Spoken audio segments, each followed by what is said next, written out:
Okay, no one will see this anyway. Okay, there we go.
Okay. I didn't think this through at all. What happened? Is it messed up? I just realized that I didn't think. Yeah, look. It's a classic. I was gonna do this whole spiel and like say like how we like Fantasy Stock Exchange and then introduce them, and I definitely didn't prepare for this And it's scenario. all messed up too. It's all messed up. Like you can So see the Badake, bottom maybe of you it. could like just do one of these motions. Just like, hey guys, what's up? How we doing? Hey. Can I still be seen there? Yeah, That's hilarious. yeah. Okay. But yeah, as Zach is fixing that, we appreciate y'all. We are here and we're doing a Dynasty startup mock draft right now. We do have a special guest, and he will be coming on soon. I don't know if that can be seen or not. I don't know. The live stream looks I was going to very do this awkward. whole little intro where I talked about how cool Fantasy Stock Exchange was. I was going to say guest interview. I was going to keep people guessing, and I thought it was an awesome idea. But I forgot one key piece of information and that's that I am typically a dumbass, and today we are in full form. But let's go ahead and introduce our guest today. Unfortunately, we don't have the entire crew from Fantasy Stock Exchange, but we do have hilarious. Danny. He's been very kind to hop on with us, and we're going to hang out, do a Dynasty startup mock. But Danny, thanks so much for hanging out with us, man. Appreciate you.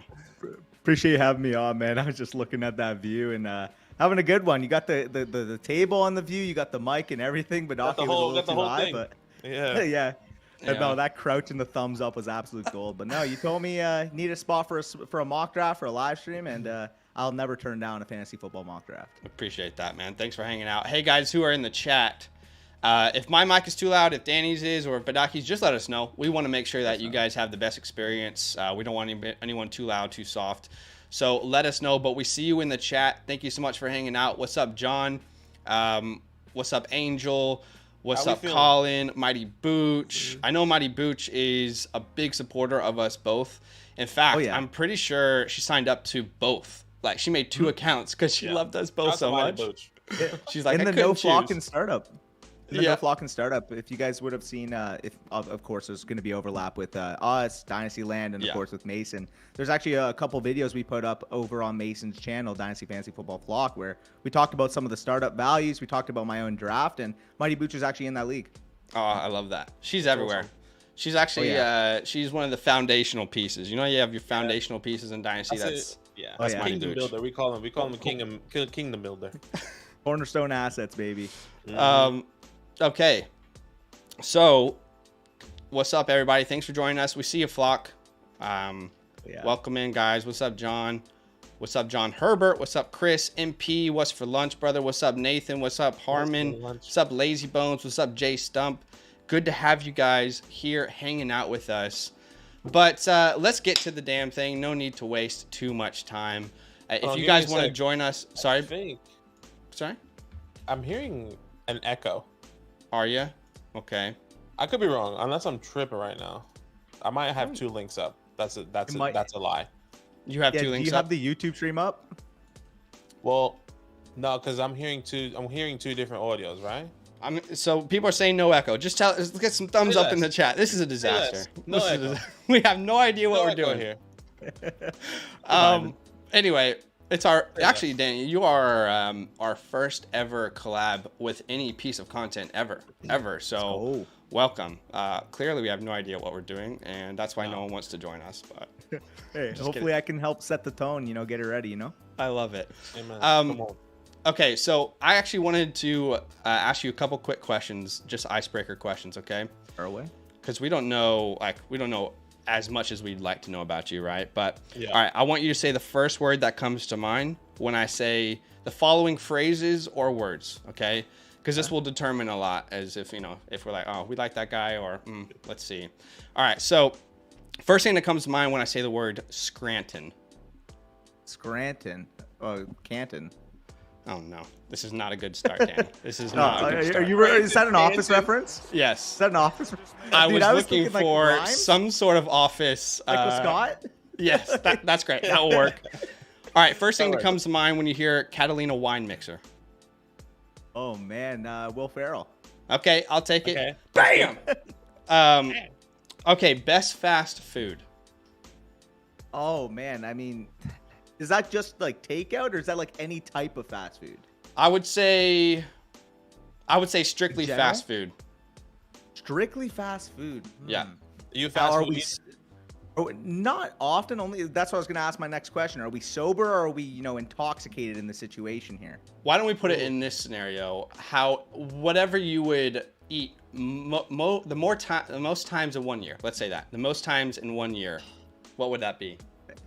And I'm not gonna lie, if I check my Uber Eats tab and just roll over, I might see some Don's orders at like 3 a.m. Like, to be quite honest. Okay. What is Don's? Is that like a Canadian thing? Don's? Don's is McDonald's. Oh my goodness. Is that what they say in Canada? Oh my gosh. Oh yeah. I mean, Okay. Don's, So in McDonald's. America they call it McDonald's. In Canada they call it Don's. In Australia they call it Macca's. If you say McDonald's, they're like, "What the hell is wrong with this guy? yeah. Who invited this Dude. person?" So I I guess just it's called remember- something different everywhere.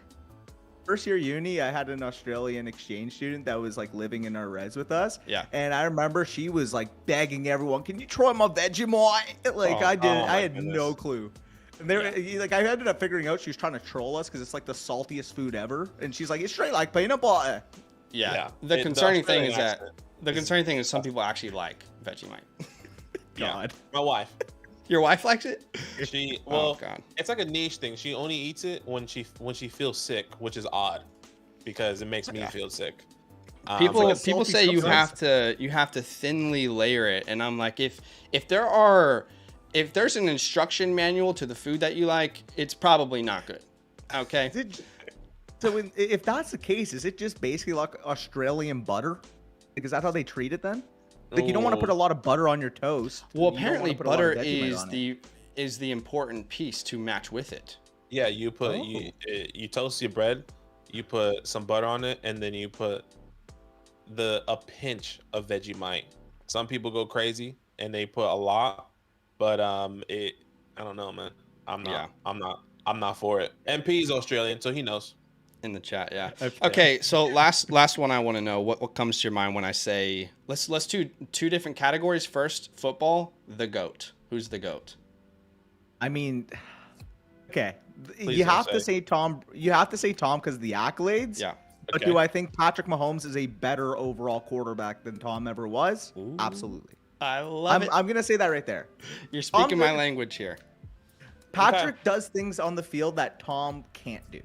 Mm-hmm. That's how I'll leave. Agreed. Exactly, and just for that, I'm gonna switch hats here, and just because I feel like we're on a good roll here. Mason's chiming into any answer other than Brady is unacceptable. I said Brady. I gave him his respect, his flowers, the accolades. That's but fair. For a quick second, I thought you were gonna go like Dak Prescott or something. I got scared. oh, I wish. No. Let's be realistic for a second. Okay, then the last category. Let's say basketball. I've seen you on Twitter. Looks like you're a big basketball guy. Oh yeah. I'm an OKC Thunder fan. Looks like, are you a Lakers fan? I'm a big Lakers fan. Also, shout out to your Thunder. My boy's brother is actually Shea Gilgeous-Alexander. Shut up. Funny story. Yeah, no, Tomasi is my Wow. friend. Shay's his older brother, straight from Hamilton, Ontario. You can fact check that. Dude, that's awesome. I love Shea. Like, in so many different ways, I love Shea. Like, So good. I don't have the money to be a fashion icon, but I imagine if I did, I would dress like him. And I probably would look awful because I can't pull it off like he does. But I love Shea. That's one of my like top 10 Come on. want to meet type people. Yeah. I'll be honest. I don't even know who that is. I don't know. I don't know basketball like that, but I like watching it. I watch it Yeah. for the playoffs. Too many games. That's what I say. Yeah, Badaki's like the mom who like comes to your basketball games as a kid but doesn't know really anything. It's just like, yeah, go team. Oh yeah, but I'm there to support you. 100%. dude, you'll feel the there, support. I'm screaming. I'm saying box out. You know, get the rebound. You know, like I'm there. I'm with Yeah. it. Okay, and That's me in baseball. oh god, I feel that. So in that category, who is the GOAT of the NBA then? I would say, given the overall body of work, what he was able to do, I personally think LeBron because I was able to see the most of him. But I have no qualms if somebody wants to say MJ, given the dominance he showed over his stretch. I just think LeBron, you have to factor the longevity. You have to factor how he made his teammates better. Yeah. And you have to factor that for what, 9, 10 straight years. This guy made straight NBA finals, man. Like that's, I don't care what generation you were built up in. If you see a guy that makes the NBA finals 10 straight years, I have to give him his flowers. So I do think it's LeBron. Oh boy. That's fair. Yeah, I think the only two answers to that could be MJ or LeBron, so I can respect it and I can accept it. All right, let's go ahead and get to what we're doing. Today we're doing a Dynasty Startup mock draft. And Danny, I'm going to ask you, what are your go-to settings? Let's use your go-to settings. So tell me, are you a 3 wide receiver guy starting lineup? Yeah, so I personally like running more depth, so I'll do at least either 3 wide receivers or 3 flexes. I'm assuming like it's obviously super flex because one quarterback is super flex, obviously. Yeah. After that, are you a tight end premium guy? That's what I was gonna say. I'm kind of indifferent when it comes to tight end premium versus not. Okay. Obviously, it affects strategy more so in the mid rounds, and where to value a guy like Kyle Pitts versus Mark Andrews. We'll see, but.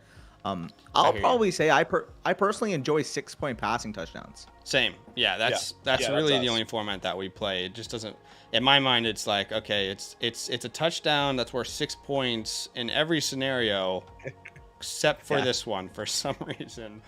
Except the most important position on the actual NFL field. Yeah.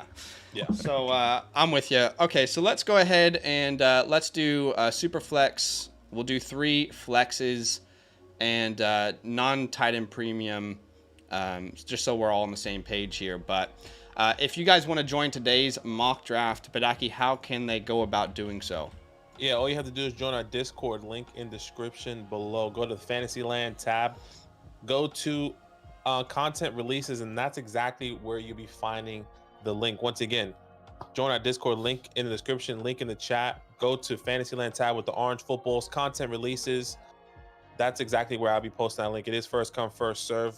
And hey, we have a special guest today, so obviously it might be a bit hot to get in. So make sure you load up your laptops, your computers, whatever you need. Don't try to get on your phone right now because it's gonna be I feel like everyone's gonna try to get in. And I'll send this link out right now. Yeah, and while he's sending it out, I'm just going to tell you guys the landing spots that we're currently using today for your rookies. It's the latest from Pro Football Network. Is it perfect? No, but hey, guess what? That's what mock drafts are. They're imperfect. So the Panthers get C.J. Stroud here. The Texans get Bryce Young. Anthony Richardson goes to the Colts. The next player off the board offensively is JSN. He goes to the Texans. Doesn't link up with his former quarterback, but he links up with Bryce Young. Jordan Addison is a Patriot. Dalton Kincaid goes to the Packers. First tight end off the board. Jalen Hyatt is a Seahawk. Quentin Johnson to the Giants. Bijan Robinson to the Cowboys. I wonder, Danny, just before we continue, do you love this one as a Cowboys fan? From a fantasy perspective, sign me up. Like, he's going to be a top 3 to 5 running back at the worst in terms of underdog drafts based off the landing spot, based off how strong we think that offense is going to be. But from a real life perspective, value over replacement wise, you're talking about paying a running back basically in line with top market for taking one in the first round. And the rookie deal should be one of the best values that you have on your entire market in terms of your roster. So realistically, if you're paying a rookie running back $10 million for the next 4 years and then their 5th year option, you're just not getting the value of, say, hitting on an edge rusher, hitting on a corner, hitting on even an offensive lineman. So for me personally, yes, we're in a good roster spot. So theoretically, you can add this running back and not really have a quote unquote hole you need to fill round one. But I would just rather keep stocking up the value positions. I hear you. I think that would be, I think it's pretty split between Cowboys fans from what we've seen. Okay, Michael Mayer goes to the Chargers. And then we've got Will Levis to the Raiders. So it looks like they trade up and get that 5th year option. Okay, into the second round, Josh Downs is a Panther. Zay Flowers is a Saint. And then we see Cedric Tillman to the Packers. Luke Musgrave to the Dolphins. And Hendon Hooker to the Bucks. Kayshon Boutte somehow in the second round to the Chargers. Marvin Mims goes to the Bills. Darnell Washington to the Bengals. Trey Palmer to the Chiefs. He sneaks in there. And then into the third round, we see A.T. Perry to the Titans, Rashee Rice to the Browns. Jahmyr Gibbs falls all the way to the 3rd to the Falcons. Good landing spot, not the capital we want. Tucker Kraft to the Lions. Tajay Spears to the Dolphins, the dream landing spot for one of these RBs. Baltimore Ravens get Bryce Ford Wheaton. Zach Evans, a guy that I like and I'll defend. Fight me. He goes to the Bills. Xavier Hutchinson, another guy I'll defend, to the Cardinals. And then let's just go through the 4th and 5th rounds. And then if you guys want to, see any more landing spots, you have the link in the chat there. Tyler Scott's a Viking. A-Chain falls to the Panthers in the 4th. Jaden Reed to the Falcons. Zach Charbonnet to the Ravens in the 4th round. Jeez Louise. Yeah, man. Jonathan Mingo to the Cowboys. Into round 5 where we see Tank Dell to the Bears. Israel Banikonda to the Browns. Laporta to the Raiders. Tank Bigsby to the Bengals. Tanner McKee to the Titans. Dontavion Wicks, who's getting some top 30 visits, to the Bears. Charlie Jones to the Lions. And Michael Wilson, one of those sleepers in this year's draft, to the Lions. Another sleeper, DTR, to the Vikings. Kendre Miller doesn't get the capital that the stands probably want. He goes to in the 5th round to the Giants. Andre Yoshivas to the Texans. Zach Kuntz to the Saints. Jake Hayner to the Rams. Kenny McIntosh to the Rams as well. And that's pretty much it outside of Parker Washington to the Niners. If you guys want to see the rest of, these landing spots, feel free to click on that link. But without further ado, let's get it started here. There is one interesting tidbit as well with the Raiders' move up for Levis is the deal was 38 in Josh Jacobs. So Josh Jacobs in this theoretical is actually a Philadelphia Eagle. Wow, I did not read that, but that is a very interesting caveat. So, did they say the exact deal? Was Josh Jacobs like the centerpiece? That would be so surprising. It was Jacobs in the 38 for 30. Wow. Okay. So to move up 8 picks, essentially, they get Josh Jacobs. Okay. They get Josh Jacobs. Not crazy. Just surprised that a running back was the centerpiece of the deal. Especially in a move for a quarterback. Yeah. Okay, so you go Josh Allen at the 1-2. Do you have like a strong stance as far as who's the quarterback 1 in Dynasty, or are you kind of just like one of these 2 guys? I'm just one of these 2 guys. I personally have Allen as my number 1 overall. In a 6-point, if you want to argue Mahomes because he's more likely to reach 40, 45 passing touchdowns in a year, I won't bat an eye. But, I mean, we've seen what Josh Allen's able to do with his arm, able to do with his legs. Still young. I do think that these 2 are pretty clear-cut the top 2 assets in all of Superflex Dynasty. Yeah, I hear you. Yeah. Burrow at the 1-3, Hurts at the 1-4. Thank you for the sub, John. Huge love, man. So Burrow at the 1-3, Hurts at the 1-4. I think you'll start to see Hurts get even higher now. I think he'll probably end up being consensus 103 if that's. And that's exactly crazy. What I was gonna say. With this contract now, does he jump somebody? I doubt it. In my rankings, he's not gonna jump Burrow, but maybe in the fantasy community out there, I can probably see him, going to the 103, 104 area. Well, obviously he's going 104, but maybe he jumps Burrow until he gets the contract, hypothetically. I personally wouldn't do that, but I feel like some people out there might be taking that into consideration. Yeah, I hear you. I'm some people. Yeah. It's tough, man. That contract kind of solves any sort of fear. I had him ranked there before the contract as well. I just think, in a 6-point, you want to argue Burrow, I agree, but I just think the advantage he gives you with his legs, especially in those goal line type of situations, it's just, I don't know, man. I don't see much change in that offensive infrastructure. Now you just combine that with 2 years, 250 or 5 years, 255 million. I do think those are the clear top 4 now. That's fair. All right, at the 1-9, it's kind of. It's a reach at a quarterback here, so I'll go Justin Jefferson. It's that weird part of the back end of the first where, okay, I could take a quarterback, but Justin Jefferson is there and Jamar Chase. So I'll be the first one to take a non-quarterback here in the mock draft. Hey, a Dynasty Land / FSC room valuing quarterback pretty heavy. Who could have guessed it? Yeah, I know. My goodness, I know. We try and get we're more like, okay, we're getting our quarterbacks 1st and 2nd round, and then it's only wide receivers until, we can't draft anymore. I'm the same way. So you do see, that top 10. Then I would say probably the last one I'd feel comfortable with, especially in the 1st round, would be at least Deshaun Watson. And after that, it's kind of like, ooh, do I take Kyler or Dak? Do I take, one of the rookies? It's like, I'm fine with it in the 2nd round, but just taking it, top 10 kind of feels a little rich. So I do think those 2 wide receivers absolutely deserve their spot. Yeah, Deshaun is definitely in that top 11 for me. I think he's getting a little bit too much disrespect. I don't think we can I think what is happening actually is people are undervaluing what it means to be present for an offseason, and just to step in. Because from what I understand, he wasn't allowed to have the playbook Until he wasn't really allowed to be in those key meetings. I could be wrong there, but I just think people are undervaluing how much a full offseason without the drama, really, it's kind of past, and being the guy in a room is going to do for him. Yeah, and I would agree with that as well. I just want to add too. People are so worried about how he played the last 6 games. The question I always pose when people show that type of worry is, what's more translatable? The 4 years of him being an elite quarterback, or the 6 games of him in a completely new system with new personnel, with new coaching staff, not playing well? I know my answer. Exactly. Yeah, exactly. Completely you agree. have every year that he's been a starter, he's finished top 5 for a full season. So I think that should hopefully leave people without worries. But we know people are so reactionary in Dynasty. I feel like sometimes it feels like it's hard to let go of that redraft mindset. Okay, I'm on the board here at the 2-4. Bryce Young is off the board at the 2-3. So it's between Dak and CJ Stroud.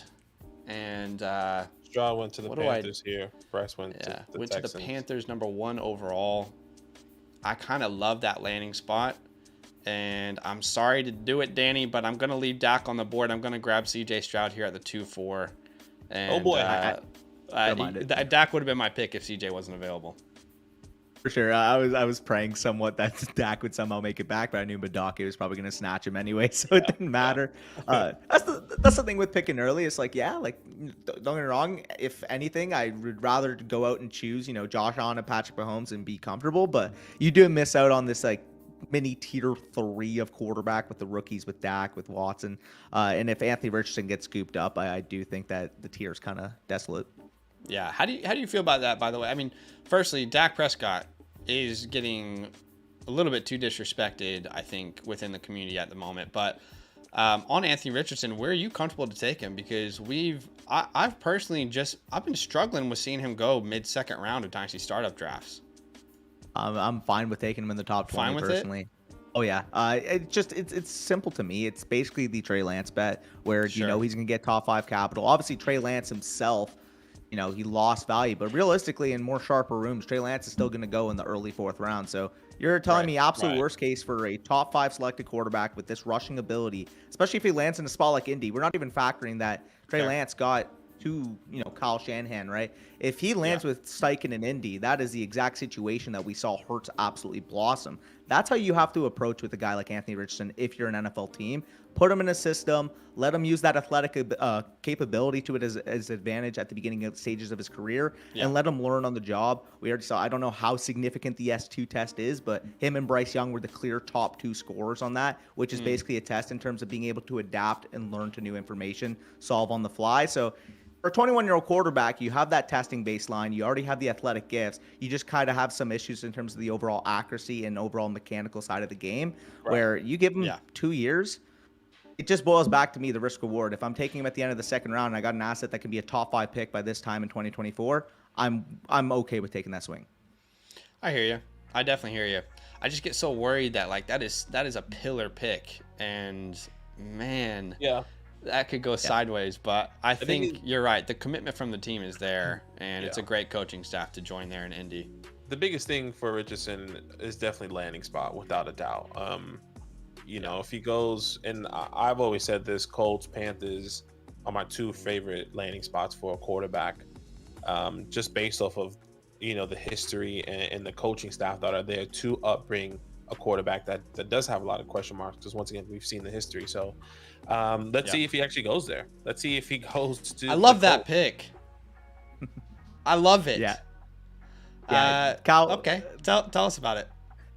The Kyle Pitts disrespect is just way too far right now. We're still having a soon to be 23. I don't even know if he's 23 yet. I think he's younger than me, and I just turned 23. So you're talking about a sub 23-year-old tight end at this point, showing this level of dominance from a team market share perspective. Now finally having a situation that's looking on the brighter side. I don't care what you think about Desmond Ridder. In terms of a passing situation, it is an upgrade over what we saw with Marcus Mariota last year. Because quite frankly, nothing can be a downgrade from last year. 24 team pass attempts a game last year with the Falcons. You have Kyle Pitts. He's an elite target earning tight end entering his 3rd year. I'm not worried at all. I love it. Yeah, I think he's he's probably the best buy at the tight end position, even though he's still everyone's tight end one. Yeah. Somehow he's still, I think, the best buy in Dynasty at the tight end position. But I checked on the age for you, by the way. He's 22. He'll be 23 in October. Isn't that crazy? Yeah. It is wild. It's ridiculous. I mean, you think about like how old is Dalton Kincaid, who's coming into the league this year? He's older. You're older. Yeah, he's 23 already, and he'll be 24 in October. Yeah. That's crazy. Insane. I love the pick. So let me ask you: you just drafted Amon-Ra. Any worries about Jameson Williams at all, Not really. or kind of is Amon-Ra just established himself for you? Well, I think Jameson Williams could also be a really good number 2 wide receiver for them. But realistically, from a point earning standpoint, in the games that Amon-Ra St. Brown was healthy last year, he was producing on par with guys like CeeDee Lamb, with guys like AJ Brown. Now, you're going to argue, okay, the talent, obviously, I would favor Brown and Lamb to Amon-Ra St. Brown. But from a volume standpoint, like, he's proven to be one of the premier slot receivers in the league. Still young, 23, 24 years old. And in a situation in Detroit that I wouldn't be shocked if that was the 4th best team in the NFC next year. Yeah. I mean, you look at their second half of the season; they were on fire. It's actually frustrating that they barely missed the playoffs. I wanted to see that team in the playoffs, but I like it. Jameson Williams, I think, is only going to help Amon-Ra St. Brown. I mean, you just got too much now all over the field to worry about. You lost Hawkinson. You're going to add Jameson Williams there, and I would say Montgomery and Swift, 2 very capable pass catchers. So I like the Amon-Ra pick for sure. Yeah. Oh yeah. I'll take T here. All right, so T. Law, AJ Brown, T. Higgins, Badake.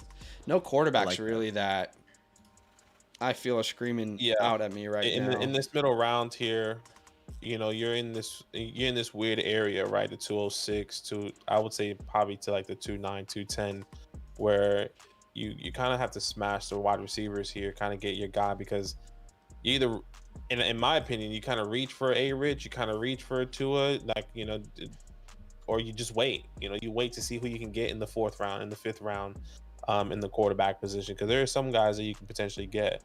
So let's see where I can get them.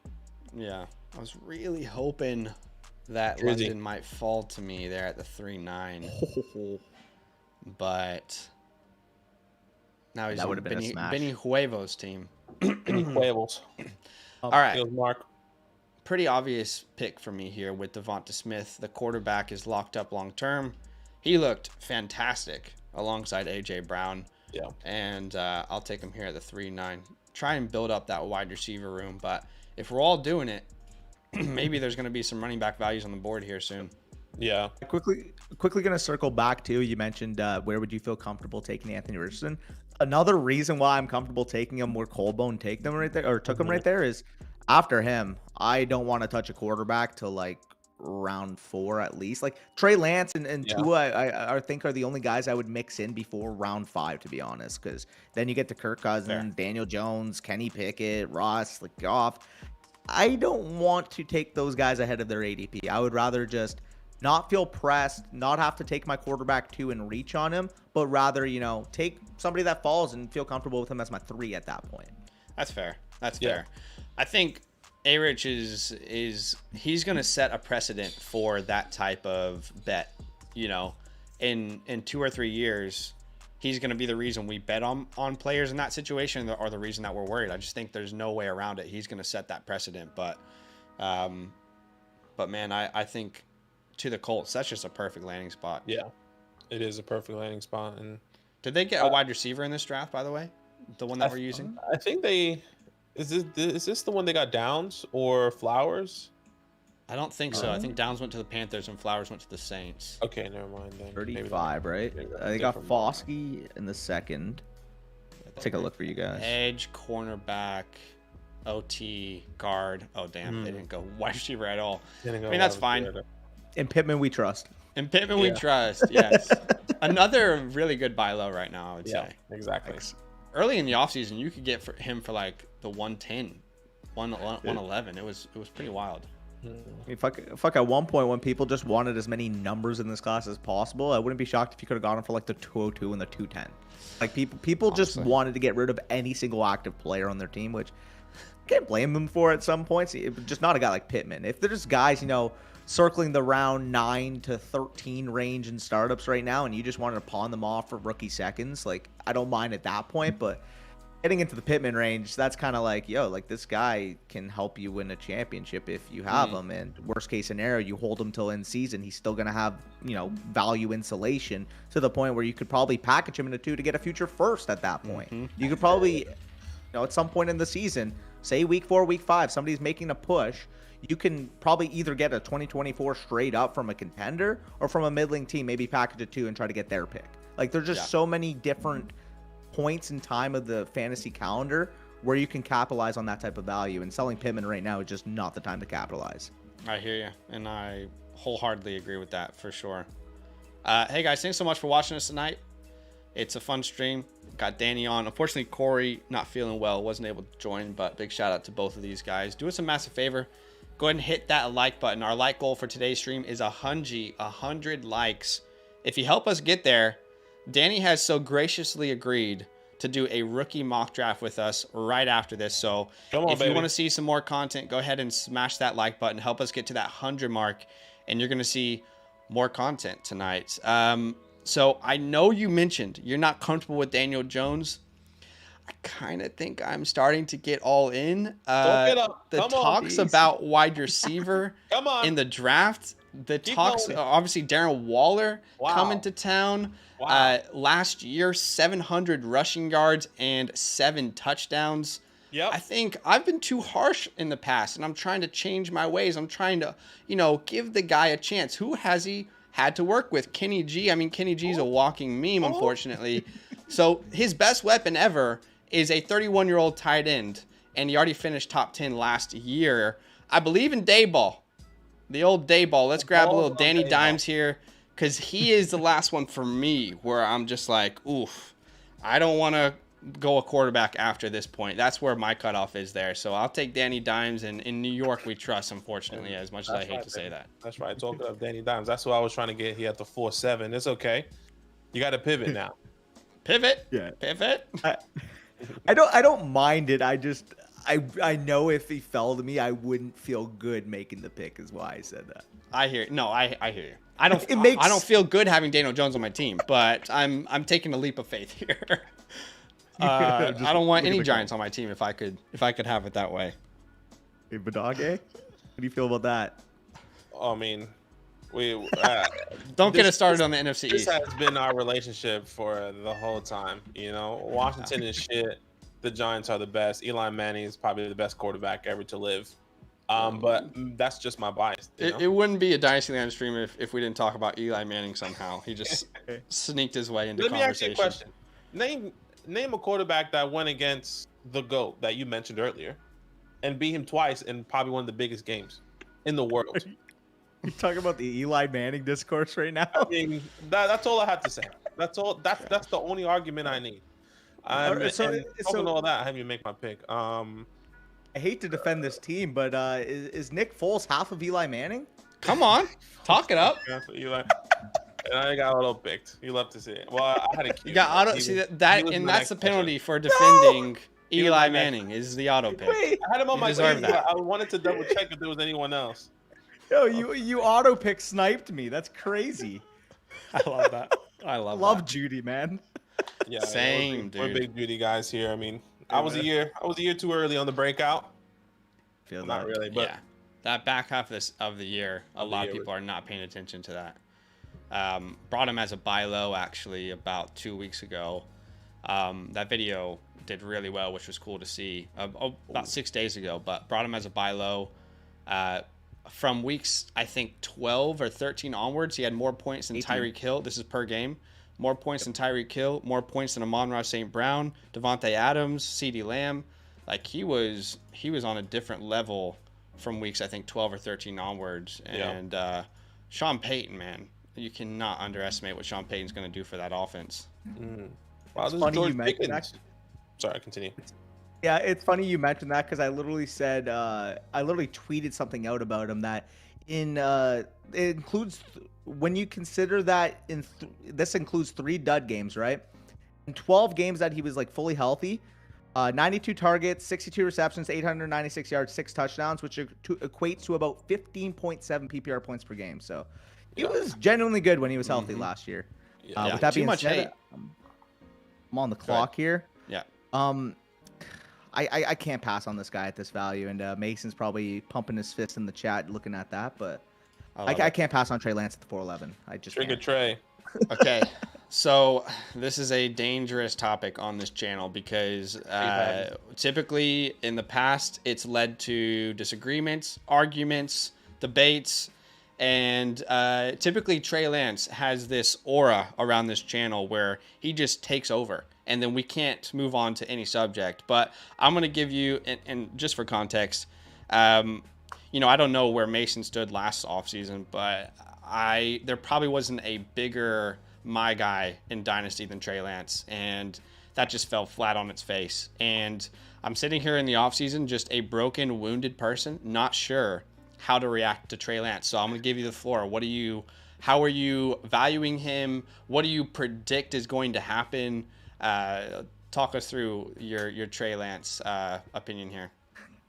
Yeah, so you're obviously going to feel a little bit of queasiness when you make the pick. You're like, oh, like, what if this bottoms out? What if he's a bust? Like, there's a lot of negativity surrounding Trey Lance right now, especially if you just keyword Trey Lance on Twitter. You're going to have a lot of people with some really, really hostile opinions on Trey Lance. But for me personally, I just look at the upside case there. If Trey Lance does hit, there's no doubt in my mind that he could have a Justin Fields level of surgeons. Obviously, that is the very, very high end, upper percentile outcome. But I mean, Brock Purdy's basically got a robotic elbow on at this point. I'm not sure if you've seen his arm after that UCL Saw injury. those photos. Oh, so weird.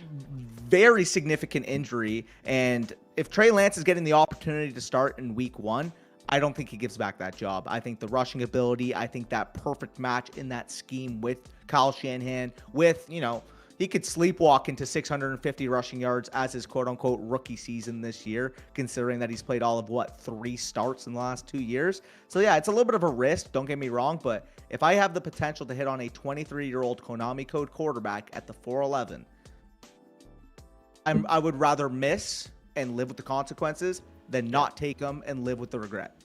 I hear you. So the big debate that's going around then is Trey Lance. You think he's starting week 1 is what you're saying? Yep. Okay. I do. And I think, let me ask you this. If Brock Purdy's elbow wasn't in its current state, where would you stand? I would still be a believer in Lance. Would I take him at a 411 opportunity cost? It would be a lot more risk involved. I probably wouldn't there. Where I had Adams in my queue, by the way.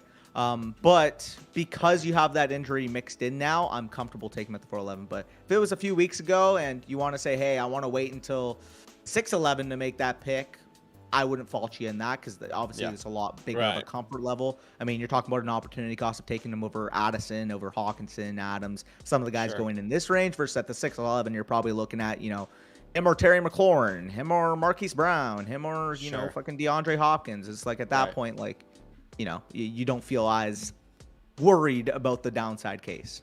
Well, your confidence is giving me life. It's giving life right here. I'm the complete opposite. Yeah, I am the one that says, and this is where the argument starts. I'm the one that says risk aversion. I don't care about Trey if he couldn't do it I'm not saying that he couldn't do it. Let me rephrase that.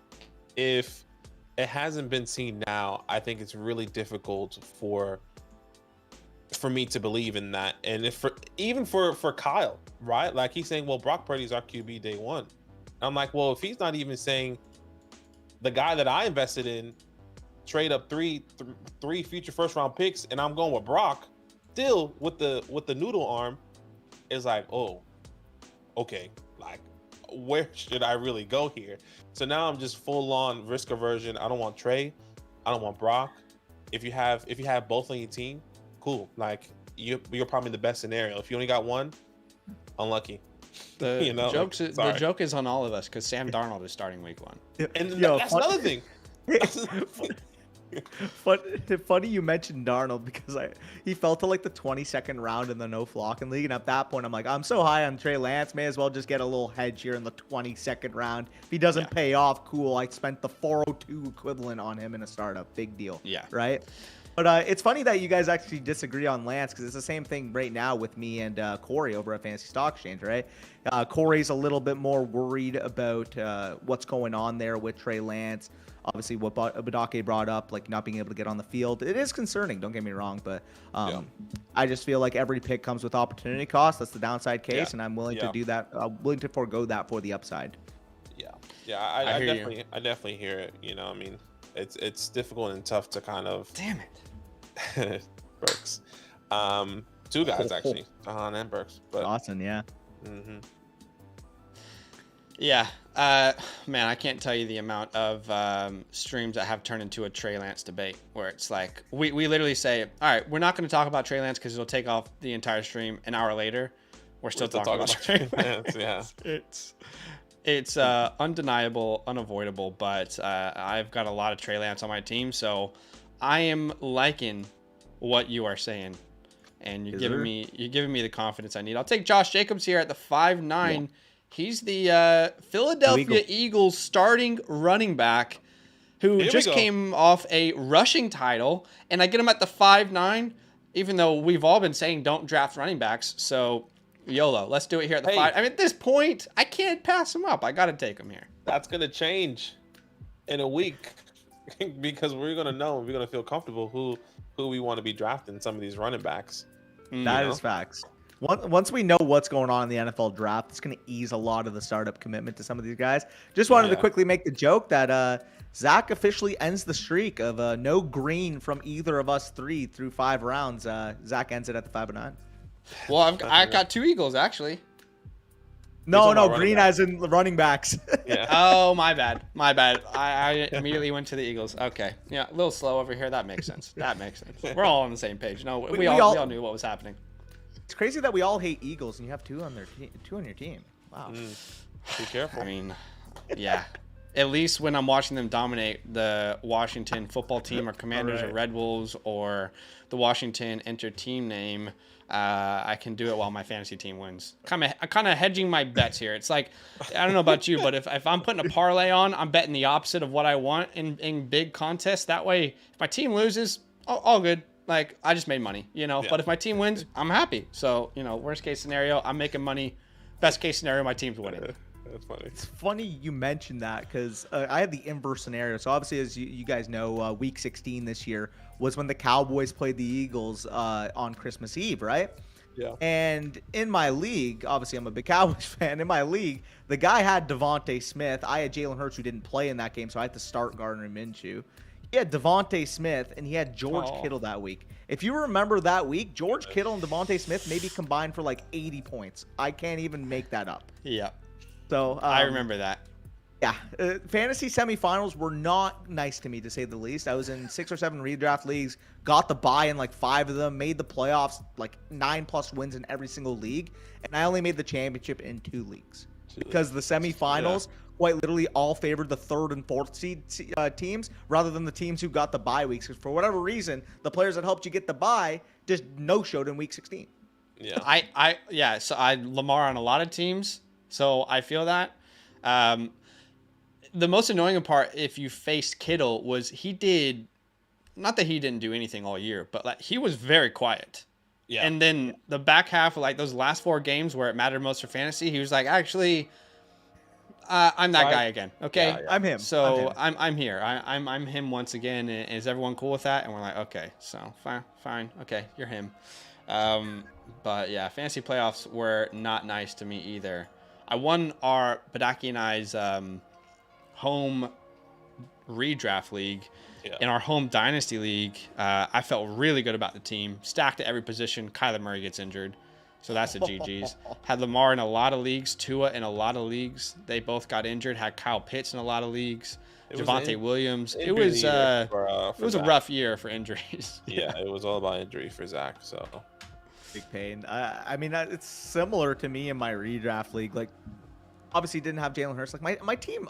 Like, I don't want to sound like that guy, but my team was freaking disgusting. And that was with Talk it losing Javonte Williams and with losing Michael Thomas. Keep this in mind. Yeah. I finished first place, and I think I went what would it be, like 12-2 in the regular season or 11-3 in the regular season in my like home league. I entered the playoffs as this big favorite. Go in the second round, like I mentioned, Devontae Smith, Kittle, and some other guy scored like 35 points for him. Lose in that game, and then he ends up winning the championship as like I think he was the 6th seed or the 5th seed coming into the playoffs. Oof, man. Yes, and this is why we love this game. Yeah, for the variance is pretty crazy. All right, I'm at the 6-4, and I've been a very big pivot off of Debo advocate this offseason, and one of my pivot targets has been Brandon Ayuk. I'll take him here at the 6-4, and I actually feel like if Trey Lance is the starter, that probably benefits Ayuk more. They have this weird connection. I don't know if you guys have seen much about it online, but they have this weird like bromance almost, and I feel like Ayuk could be someone who kind of hedges on that. I mean, he's already top 15 this year, right? So he could kind of hedge right in that same area here with Trey Lance as a starter. Is this the new Cup Stafford breakfast scandal? I hope so. Oh my goodness. I've got a lot of Ayuk. I traded for a lot of Ayuk this offseason, so Let's go. Let me ask you this on the Brock Purdy Trey Lance thing, and we don't want to turn this into a Trey Lance stream, but let's just turn it into it. It's okay.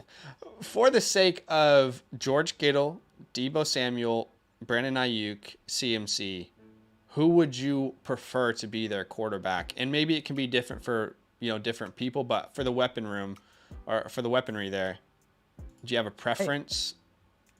It just honestly depends how. I mean, like, I think Christian McCaffrey is going to get affected, obviously, because of the goal line rushing ability. Obviously, Brock Purdy is not nearly the threat that Trey Lance would be on the goal line. So it could be like a Jalen Hurts case where, this guy's pounding in 10 rushing touchdowns and Miles Sanders is going to be fluky again, or volatile. Again, Christian McCaffrey a lot better than Miles Sanders, but it's going to lower his floor on any given week because of that. However, I'm not exactly sure in terms of the passing weapons, simply because they've never really been this high volume type of passing offense. If they were, throwing 550 plus times, 600 plus times with Brock Purdy / Jimmy Garoppolo the last few years, I would then be like, okay, you know what? What if this becomes a 480 attempt type of team, and then we're, left stranding for the same pie?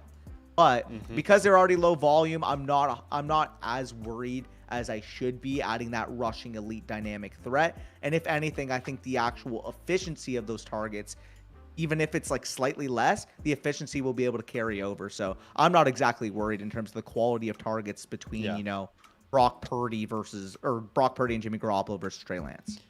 Yeah, and what you mentioned there is like we're trying to project what it would look like, because as crazy as it sounds, heading into year 3, the first game, and this has been my defense of Trey Lance, the first game was a monsoon, literally. I mean, if you look at the broadcast photos, like genuine monsoon, who throws well in that game? And then he played a half and broke his leg versus Seattle. So it's like trying to project that offense is almost impossible, and maybe, just maybe, it even changes because of that injury slightly, where, it's trying to protect Trey Lance a little bit more. You don't want to take away, his X factor, but so yeah, it's so difficult to project that offense, man. The last thing I'll say about Trey Lance is I just want to know.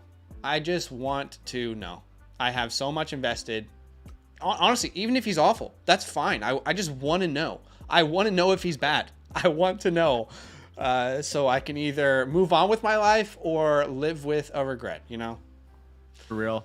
Also, quickly want to say, damn this mock, because this would have been the easiest Zach Charbonnet spot of my life, but they decided 100%. To let him fall to the 4th round. That's what I was looking at. I literally looked, I triple checked. I was like, do I take Zach Charbonnet here? And I was like, damn, I can't do it. This is a point where I would have to make a decision because I have Adams, because I have Amon-Ra, and in this case, I could always get a veteran quarterback too if I can't rely on Lance right away. I think I'm closer to a win now than a rebuilder. So Zay Flowers / Godwin would be in the consideration, but because I'm needing the points right away, I'm going to go with Godwin. Yeah, I get that. Nice. Baker, you think Baker's going to start there? He should start year 1, but this is going to be Caleb's team 2024 on. That team feels that way, doesn't dreadful. it? It feels that like team is out of all the atrocious. teams in the NFL, the Bucks have been like hiding at the least that they want to be bad this year. I feel Like, dude, you don't cut your starting left tackle if you're just gonna try to leave Baker Mayfield on an island next year.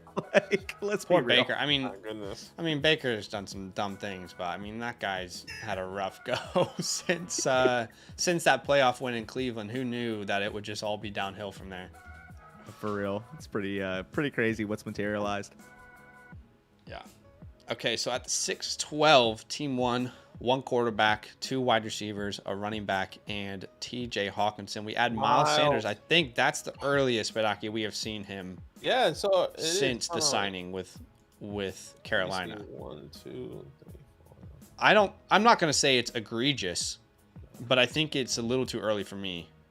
Okay. 14. It says RB14 with Elijah Moore here as well. Where do you have him ranked at the moment? By the way, if you guys want to see all of our rankings, including Danny's, flockfantasy.com. But where do you guys have him ranked at the moment as far as RB? He's I think RB 19 right now in Dynasty. Yeah, Miles for me, he's my 20. So I was happy to kind of, I said this last time, right? Like I either hope that he falls into the middle of the 8th for me, or I have to reach in the 7th, just to get him and acquire a good, decent mind. At least I feel like the last running back until you kind of just have to swing and be like, okay, I'm just going for a pass catching guy, a guy that's going to get 50% workload. I had him RB20, so I was happy to reach at the 7-6. Sorry, I'm just struggling for who to pick right now. You're good. I'll go Deontay. But Deontay's a great pick there. Great pick. It's circling back to Miles Sanders. Let me see exactly where I have him here. He's RB21 according to the community and keep trade cut. So he's going to rise a little bit. I currently have him rated around that top 25-ish mark, but once we see exactly what happens in the NFL draft, I'll adjust these running backs a lot more. He'll probably land in that 15 to 20 area if I were to guess. Yeah, that's what I'm thinking as well. Once we figure out what's going to happen with Joe, once we're going to figure out what happened with Javonte, Dobbins, Stevenson, like all those guys that kind of went before him that are kind of at risk. Even Eckler, I would say, we're going to have we're going to have more answers when it comes down to that. And I'm mad at myself because I was going to go a different route. I should have taken the chance and took in a wide receiver or something at the 6-7. But I saw all these other teams. Even Danny, I was like, okay, he has Josh Allen, Trey Lance. Maybe he goes another quarterback somehow. I thought about it. I thought about Kirk. But anyways, it's okay. It's okay. And I'm going to be going. Still believing. If it helps make you feel better. I took Deontay, but the 3 guys I was contemplating with him are actually the next 3 off the board. Okay. Yeah, fair. Yeah. I was hoping trying to get another wide receiver, and then I was going to be happy with one of these mid quarterbacks here, but it's all right. I'll go Christian Kirk here actually. The 7-6. I'm really annoyed that Zay Flowers is off the board. That was my locked and loaded 7-9. I should have realized he probably wasn't going to fall that far, but I really wanted to pair him with CJ Stroud here. I'm a big Zay Flowers guy. I don't know about you, Danny. What's your stance on Zay Flowers? Look, all the wide receivers outside of Quentin are undersized, but I just think there's something when you look at least my personal opinion, when I look at Addison, when I look at Downs, and then I throw Zay Flowers into the mix, I don't think that the other 2 can hang with what he does after the catch. I just think after the catch, he's just a different animal. Where do you kind of stand on Zay? Are you in? You out? What are you thinking about him? I really like Zay Flowers. He's a top 5 wide receiver for me, him, Downs, and then obviously the other 3 that are pretty consensus with Addison, JSN, and Quentin Johnson. When it comes to Flowers, like you mentioned, absolute yak monster. You're going to see this guy on crossers just take it, 20-plus yards further than you could have ever expected on the play. Really, really good with the ball in his hands, like you mentioned. I think Jordan Addison, for me, is just a more polished separator, and I do think I trust his ability on the outside more than I do a guy like Zay Flowers. So I would prefer Addison, but after Addison's off the board, Addison went 412 compared to 704 here. So getting Flowers at the 704, I think, is a really good value because I do think that he's probably going to figure into the end of the first round in a lot of your rookie drafts, maybe that 110, 111 type of area. Him and Downs, to me, are basically pick your poison. Like, you're looking at the Elijah Moores of the world, the Jahan Dotsons of the world, where, yeah, they're not these 6'2", 215-pound X wide receivers, but are they damn good football players? Are going to be worth much or worth a lot in Dynasty? Absolutely. And if you've seen some of the videos, but I am as big of an Elijah Moore fan as you can find. But even me personally, I'd have a hard time. I'd have a hard time taking Downs over Flowers after him in this scenario. Like, it'd be tough for me because, I mean, like, it's basically just a reroll at that point for the same type of bet. However, again, I love Elijah Moore, so that's as much praise as I can possibly give to Downs and Flowers. Yeah, and I'm right there with you. I'm a big Elijah Moore believer. Coming out, I think the situation just wasn't in favor for him from the jump, right? Zach Wilson clearly not the guy that we all expected. Then Garrett Wilson comes in his second year, has all the drama, with the offensive coordinator, with the baby mama drama, which is with everyone there, right? And he clearly didn't want to be there. Happy that he got traded out. So I'm excited for Elijah Moore, and I like this guy because he's a great slot receiver, a guy that, once again, like kind of like you said about Zay Flowers, takes up the middle of the field, another 20, 30 yards as a touchdown. I think that's the type of guy Elijah Moore is and that he can be. We just hasn't seen it. We haven't seen it, right? And coming out of Ole Miss, it was all this expectation with, like, okay, this is kind of like the wide receiver he was really good friends with A.J. Brown. I just wish it was the perfect scenario for Elijah Moore, but I think you're going to be getting him at a steal here coming very soon. I think at this time next year, be like, yeah, I got Elijah Moore, 7th, 8th, 9th round. And he's going to be a guy, hopefully where I'm projecting, could be going in the 4th, right? In Dynasty startups next year, 5th round Dynasty startups next year. So it's exciting. Yeah, he's one of the biggest value appreciation bets once you get into these mid, single-digit rounds to even the teen rounds sometimes if people are unconvinced. The main proponent for me that I kind of look at that really reminds me that, oh, no, this is completely situation. Like, because obviously, you're going to have some, like, or whatever you relate this to, like an imposter syndrome. Like, oh, was I just irrationally high on him? Like, what's going on? Like, is he actually separating? Like, what's going on here? Like, why isn't he getting on the field? But then you go over to reception perception. You see that this guy was still separating against man and press above the 70th percentile of every single wide receiver in the NFL. And you kind of realize, like, oh, he's still separating like a damn G. He's just not getting the opportunity to get the ball. And I don't blame him for the separation numbers he was putting up to not get any real working in that offense last year was a travesty. And I don't blame him for throwing the fit. I don't blame him for wanting to get dealt. Like, if you're getting open and your quarterback freaking sucks and can't get you the ball, it's not the wide receiver's fault at that point. Yeah.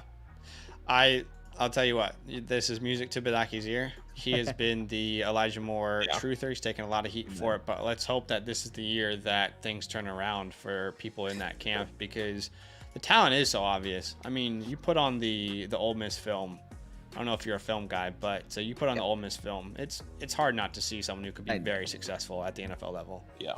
I actually had him and Bateman basically almost identical grades coming out. Like, they were both late first round type of guys for me. When Elijah Moore went in the second round after the Jets, got a second overall quarterback with Zach Wilson, who I wasn't, he wasn't my quarterback 2. He was my quarterback 4, Bush's quarterback 2. I still thought he was a really, really good prospect. Like, people wanted to say in hindsight now, like, oh, look at they took Zach Wilson. What a terrible pick. Like, 2 years later, it's like, come on, man. The guy was putting up numbers. The guy had arm talent. The guy had mobility. The guy had everything you could have asked for from theoretically being inserted into a LaFleur scheme. It's just didn't work out, man. Sometimes it doesn't work out. That's the beauty of the NFL. That's the beauty of the quarterback position. You could be as ironclad a prospect as you can, but sometimes those guys just don't work out. Yeah, exactly. Totally. So I hear you. Let's hope for all those people out there who have invested in Elijah this is the year. This could be the year. No, it is the year. Speaking of this is the year, Cowboys fans being delusional, saying that every year. Is this the year for the Cowboys? And we know the answer is no, but you can go ahead and let us know. See, the thing is, Is this as wide open as the NFC has been in a while? Absolutely. Are they one of the top 3 teams in the NFC right now with San Francisco and with Philadelphia? Absolutely. It just all depends on what they can do from an offensive perspective when it comes to the playoffs. And I see a lot of people defending Kellen Moore and like, yeah, you know what? He's led some really high scoring offenses. He's led some teams that have been, top 3 in yards, top 3 in points scored. When you have these elite defensive minds that basically see you say, hey, you're going to run sticks, you're going to run curls, you're not going to threaten us on the outside, so therefore we are going to hunker down on every single short route you run, you have to be able to adapt. And people are going to say, oh, you went from Kellen Moore to Schottenheimer, like, haha, you downgraded OC, the Chargers offense galore, stonks up. Everybody's saying that on Twitter right now. When the time comes for the Chargers, and they run sticks on a critical 3rd and 6, and cornerbacks are sitting on those routes at the top and tackling them so it's 4th and 1, 4th and 2, and they end up punting the ball because of it. You can't blame me for giving you the credit there, or can't give me for giving you the foresight there. Sorry. I think personally with Dallas, they needed to clear the room. Clearly, McCarthy and Kellen Moore had some differences in philosophy. We've seen it in the past. Mike likes a system where the receivers are on the move. The receivers can use their yak abilities. And Kellen Moore's offense was just far too slow, far too stagnant to be able to do what Mike wanted to do. So Mike got him out of the building. Yeah, I hope he develops. I hope he becomes this great offense coordinator for the Chargers. No ill will towards Kellen Moore, but I do think this was a mutually beneficial side. Kellen Moore being able to take his game to the next level as a play caller over there with Los Angeles, and Mike McCarthy getting control back of the offense he wants to run. I love it. I love it. And the first thing that you said was people on Twitter, and that's where such a dangerous space, bro. Like, I just feel like Twitter is so hard to go and share an opinion on, or to see opinions. Twitter to me is like kind of the what is it? Like exactly, like the coming together of. It's a good. There's good from Twitter. I don't want to be too harsh, but I just find the most unreasonable people typically live on Twitter and die on Twitter as well. Yeah. But just quickly, we had a question here from Mark. Mark, thank you so much for the super chat, man. Really appreciate that. Very kind of you. He says, what would you pay for Elijah Moore? So why don't I hand it off to the Elijah Moore truthers over here and ask you guys a question. Danny, what are you paying for Elijah Moore, Superflex League? If we're talking rookie capital, I would prefer to try to do it with 2s. I would say my max is probably the 112, like max, but it's not going to cost that much. In terms of actually what it should cost, it should probably cost you an early 2. I'd be comfortable doing that. If it costs you, let's say, an older vet wide receiver like Sutton plus a 3, I would do something like that. If you can do it in a way where you're moving an older wide receiver that's not a needle mover and moving as minimal draft capital as possible to take the upside shot, those are the types of deals I'm trying to navigate. But again, sometimes that's not open. Sometimes you don't have those fodder type of wide receivers you can leverage with 3rds to try to upgrade to younger guys. I'd be willing to pay upwards of like the 202, the 201, which is about reasonable given the market. Yeah, I would completely agree, and I think it all depends on your league mates and how they view them, how they view Elijah Moore as well. Because if there's a lot of people saying Elijah Moore is not this guy, then you can get him even cheaper. I would say, 205, 206 around that area. I think it's a good sweet spot just to start the conversation, and then work your way up, kind of like what Danny said, going to the 201, 202, 203. But yeah, I'm really happy because when you think about it, at the 201, 202, you're looking at someone like Zay Flowers if he gets like a 2nd round draft capital, right? You're looking at someone like Josh Downs, who all the guys same build, same scenarios. Elijah Moore just has a couple years in the league. Obviously, the situation hasn't worked out, going to a top 5 quarterback, and we know in Deshaun Watson clearly is going to be the number 2 there. We don't know where these guys are going to be going. So if you take the shot on I'm not going to say a proven guy, but a proven talent as a whole, not in a fantasy perspective, I would rather go with Elijah Moore, or I would take the chance with Elijah Moore. Not rather, I would take the chance with Elijah Moore. There, and I would say 201 to the 205. Yeah. So at the moment, just pulling up Key Trade Cut, and obviously we always have to use a disclaimer because people will just hate Key Trade Cut. It's not perfect, guys. It's a starting point. It's not a finishing line, as we always say. But right now it looks like the 204, 205. But typically, I mean, you're gonna have to pay a little bit more So yeah, I do think that sweet spot's right there. I would say the most I would pay is probably the 201. And then I think probably a sweet spot's going to end up being like 203 value. And I was actually curious. I wonder, let me log in and see where we all have ranked. What his consensus ranking is on the site. Let me log in. I don't want you guys seeing my password. But I'm curious what his consensus is over on Flock Fantasy between all of our rankings, which I think I need to reevaluate. Yeah, I need because he's one of those names that I feel like slipped under the radar, to be honest. I'm moving him up too. Don't worry. He's currently listed at 40 here, but right off my head, like I would absolutely take him over Hyde. I'd absolutely take him over Hopkins, Mike Williams, Deontay. I will say with the next update, he's gonna be at least in the top 35 for me. Yeah. So right now across the site, he is wide receiver 41. If you average out all of our rankings, but you're right, he's definitely going to be moving up here once the NFL draft happens. I mean, Mike Williams is ahead of him. To me, it's a no-brainer to go Elijah Moore over Mike Williams. Agreed. But then you start getting to a position where it's a little bit more difficult, like Downs, who knows where he lands. What do you feel about Bateman? Kirk is a proven production. Deontay's proven production. Amari's proven production. So, I think, anyway, that was a roundabout answer and a lot of information, but hopefully that helps you, Mark. Thanks for the super chat. Hi, Elijah Moore, brother. That's all that matters. Is there? I'm on the clock now. And by the way, I got my QB3 in the 7th, and I think we're seeing an example of everyone going wide receiver because there's some really good running back values on the board. I mean, Nick Chubb at the 8.4. Yeah, he's older, but I feel like we're going to get 2 years of top 12, production from him in that offense. He doesn't look like he's slowed down at all. And I still really love the running backs that are on the board right now. This is really weird. This doesn't happen very often. I think I'm going to go David Montgomery at the 9.9. That feels like a good value to me. He's my RB20 right now. Nick Chubb, I think, is my RB15 or 14 in Dynasty. Right. Might be even 13. I'll grab my RB20 and David Montgomery. And not a build that I typically do. I typically have like 5 wide receivers at minimum at this point. But the way the board fell, I just felt like I had to adjust to what was available to me out there. Yeah, no, definitely makes sense. Yeah, getting Monty there. I took Sharby at the 9.6 because I saw JK going at the 8.8, and I was like, okay, well, JK went. If I'm not mistaken, Sharby went to the Ravens. JK on his contract year, probably gonna walk after that. So getting Sharby in the 9th round feels really comfortable here, especially he's probably gonna get 50% workload, maybe even kind of transition into the second half of the season, maybe taking those opportunities away from Dobbins. And then Sharby becomes the guy the year after. So, yeah, I like that thought process. That 4th round is just such a killer. Yeah, that was the thing for me too. I considered him as well. I also was considering Zach Evans because in this scenario he did get the 3rd round capital, which I'm not the biggest Zach Evans stan. I'm not you, Zach. I mean, you have to speak it into life.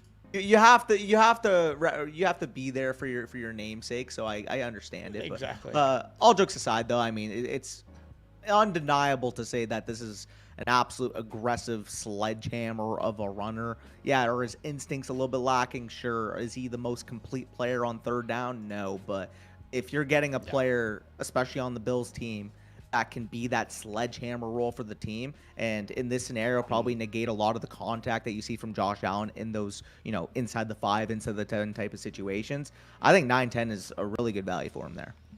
Well, if you go on Twitter, people are going to tell you that he doesn't like contact at all, and they will tell you he's afraid to take contact. He protects his body too much, and I'm like, what do you guys want? You want people to play smart, or do you want them just to recklessly put themselves in danger? I mean, when I watch Zach Evans' film, I see exactly what you just said. Someone who, at times, to his own demise, is putting his head down and initiating contact as much as possible. But I'm a big fan of his, and I think it's so hard because the TCU film I fell in love with that film, but the Ole Miss tape kind of raises a lot of questions, specifically, obviously, as we've heard around the vision, which I understand. But yeah, I'm a big fan of Zach Evans. I I think like absolute ceiling, and of course, when I say ceiling comps, people freak out. But again, this is the more unlikely scenario. We're looking at like potentially a Miles Sanders type of player, Melvin Gordon, like a mix between those two players. But the floor is much lower, like a Lawrence Maroney, Isaiah Pacheco type of back. But I think what really threw people off of Zach Evans was when he weighed in at 202 pounds. People were like, all right, I'm out. To me, that was never his playing weight. Like, he's not playing at 202 pounds. I don't see a running back on film that's 202 pounds. I just think he was trying to get ready for the combine. Injury happened, and it was just unfortunate. But agent said he was 208 at his pro day. I would say he would play weight would be 208 to like 212 in that territory. Yeah, I would probably agree around that range. Quickly want to mention too, it's funny. Oh my God, what was I gonna say? I completely zoned out. I was thinking about something, and here, continue going. Sorry, I got to figure out what my train of thought was. You're good. I'm on the board, and I honestly, I don't know why I'm drafting. Running backs are. I mean, I'm going to take Rachaad White here. I don't know what to say. I've never drafted this many running backs in the first 10 rounds. Maybe I'm undervaluing the format that we've chosen today, but all those guys just felt like really good values where I drafted them. So, I mean, I guess it's RBU here at Team 9, but set the tone on the rock. Squad Rachaad. I've been buying Rachaad a lot this offseason, by the way. I feel like he's like the type, like his price tag right now is what you're hoping to get early second round. He's a guy established in an offense, a lot of receptions as a rookie. Yeah, Tom Brady's leaving, but Leonard Fournette's also leaving. And like, we're worried that they're going to draft someone, even though they just got rid of the problem. It's like, they still could draft someone, of course. But I feel like this is the type of running back you want to draft with your 202, with your 203. So, yeah. It's funny you mentioned earlier. I remembered my train of thought. You were mentioning basically, the upside case versus the downside risk of taking a Zach Evans, right? Yeah. The question I have is, who in their right mind is drafting a running back for their floor? Right? Yeah. I hear you. You know what I mean? If you're taking a running back, you're hoping for the ceiling, because otherwise, don't take the running back. No, I get you, but like cost versus like upside versus cost, I think is where I'm more intrigued about Evans, because at the moment, like, let's say Evans was currently like a back end of the first round pick. I agree. But right now, this dude's falling into like the third round, late second. Like there's, in my opinion, ultimate disrespect. So I feel like the value is at the pick. But if he was like a first round pick, I would agree. But yeah. By the way, you're taking all the running backs, so you guys are. So I haven't had to. Yeah, no running backs on the board just yet. Yeah, definitely. Aaron Rodgers QB3. Is Aaron Rodgers a Jet? Let's ask that question. I think he's a Jet, and at that point, it's like, yeah, if he plays, he's going to be a top 15 quarterback. Why wouldn't he play? Like, people are like, oh, is he going to retire? This and that. He's going to go back in the cave. It's like, guy's going to play some more football. The teams are just at a standstill in terms of the cost. So he's going to be a Jet. He's going to be thrown to Garrett Wilson. He's going to be thrown to that infrastructure that could already be a top 5 team in the AFC as soon as he gets there. And also, damn, I just got sniped on Aaron Jones because 10th round is a good value for him. But anyway, so with Aaron Rodgers, former teammates, by the way, if he lands on the Jets, I expect this ADP to be closer to the Russ, Kirk Cousins, Goff, Geno type of area. So I'm just looking at it like you're profiting a round and a half because of uncertainty. Yeah, I agree. I think he's a really good value, specifically if you're in that win now mold. He's a pretty good value on the board, because what the Jets have put around him, I mean, he wouldn't, respectfully to Devontae Adams, obviously that's the best player he would have played with. But as a whole offense, Breece Hall there, Garrett Wilson, McCole Hardman, let's see what they do in the draft. Adding Allen Lazard, that's a pretty damn good offense and pretty solid across the board. So he's a year removed from being the MVP, right? I mean, I think he's pretty good value in win now scenarios. I just tried to add Jamal to my queue. That is not the help. Okay. Now he's on your team. Yeah, okay. I mean, 10th round, a little early. If this was more of the 12th round, I would have felt comfortable. Yeah. But All jokes aside, though, if you're going to go with 0 RB in a startup and you can get not Jamal at the 10-11, but Jamal in the 12-11 type of area, I think that's a very good pick. Heck, in the no-flocking league, he fell to the end of the 14th. That's also a very RB no-go type of room. So in most drafts, you'll find him probably in the 11-12 area, which is probably his value. I just got jumped the gun a little bit, pressed the wrong button. I find that in home leagues or in leagues I'm with people who, you know, might not be as tapped into Dynasty, those running backs go really early. Yeah. I love those drafts. When you're drafting against followers or, you know, a group of people who are into Dynasty, who it's kind of like their heartbeat, those wide receivers are going off the board early. And it's something that we preached pretty much all last offseason. Hey, get your quarterbacks, get your wide receivers, the rest you can figure out. And yeah, I think like right now, most people who have been playing Dynasty for about a year at least would be on the same page there. It's just not worth investing into running backs too early. Like the first 4 rounds, unless it's like a JT, a Walker, a ETN, a Bijan, a Brees, I'm probably not ever going running back there. It's just so hard to pull the trigger on a startup simply because, you know, post startup, if you really want to compete, running backs are going to be attainable. The players that aren't going to be attainable are the quarterbacks that are ascending, are the young wide receivers that, you know, put up a 25-26% target share within their first couple years. So what people do as an instinct against that is they'll draft a lot of wide receivers. They'll draft a lot of quarterbacks, especially in sharper leagues, to the point where you almost feel like you're taking a detour from your draft strategy just by taking the running backs. Like, it kind of feels like I know that's a phrase that's been thrown around, I think, on chip chasing, where anytime you take a running back in your draft, it's almost like a detour to your pathing of filling out your quarterback, receiver, and tight end room. Yeah, I hear you. Yeah. Okay, so if Jamal Williams wasn't the target at the 10-11, were you targeting a running back there, and has that running back gone off the board? There was a couple running backs I was looking at. I was actually my dummy was looking for Aaron Jones for a while, and then I realized I just said right before that, oh damn, I got sniped on Aaron Jones. So that was that was, you know, whatever happens. I was always planning on at least getting Mac at that turn because I just think 11th round for Mac Jones is pretty crazy. With the Jamal pick though, probably would have looked at a running back, maybe a guy like. It's tough to pull the trigger on an Algier because of the draft situation there with the Falcons. Yeah. Call me crazy. I think.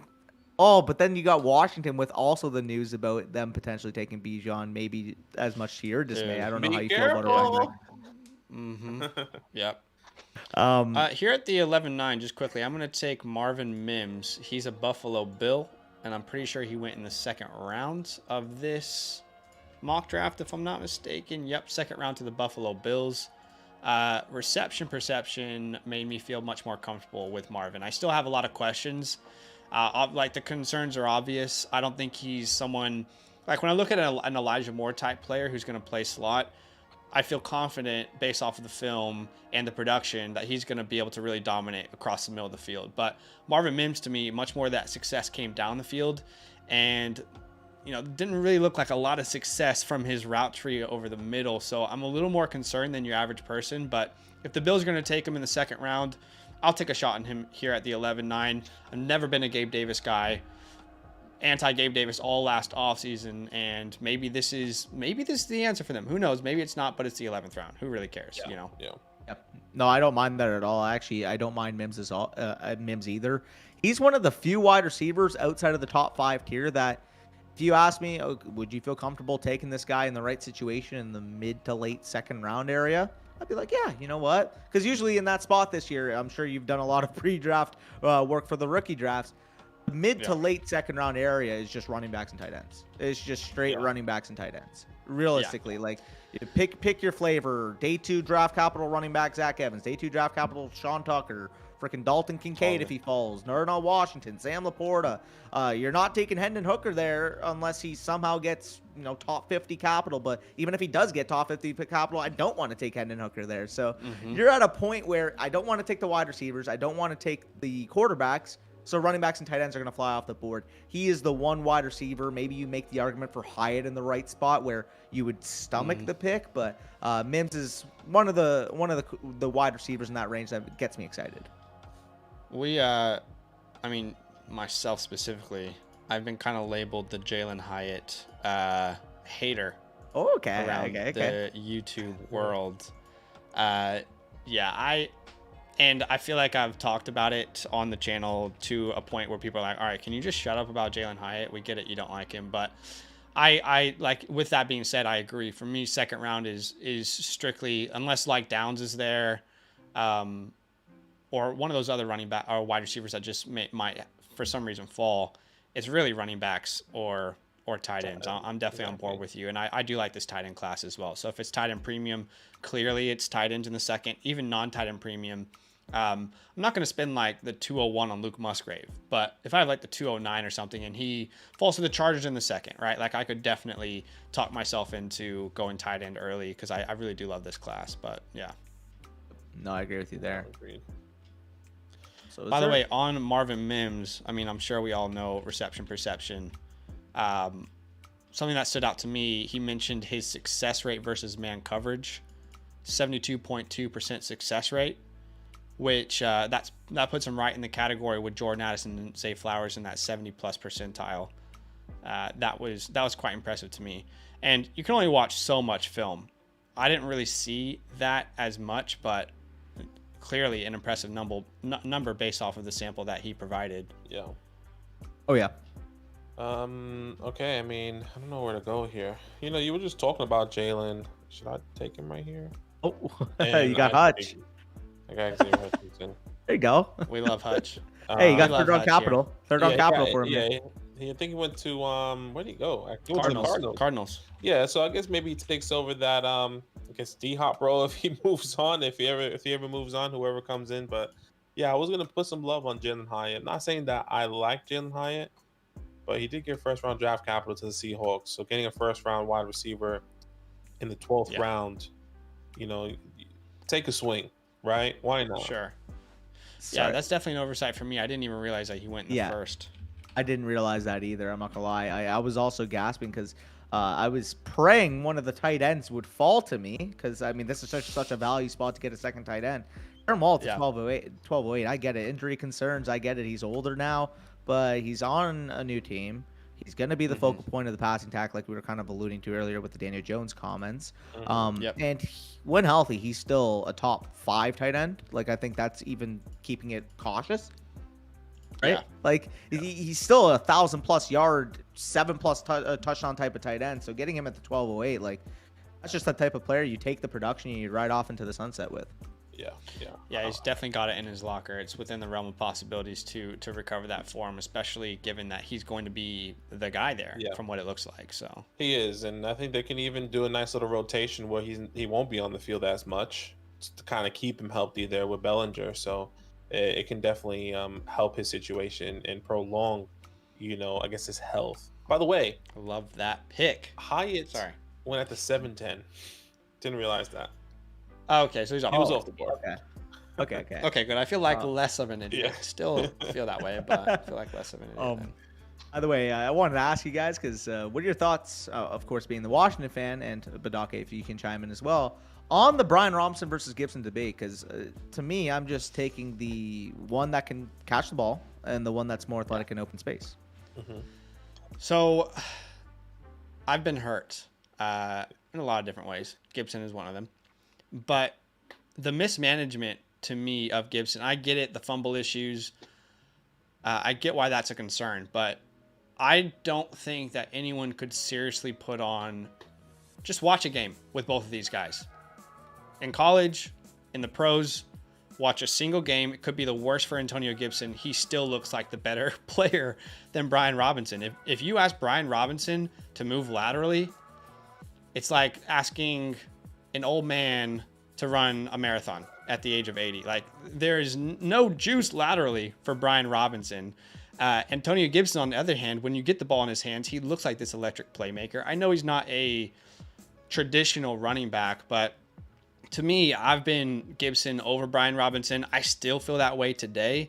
as far as like cost versus where he's ranked. I'm on board Gibson, and I feel like Gibson could be a really sneaky buy this offseason. Eric Bieniemy coming over.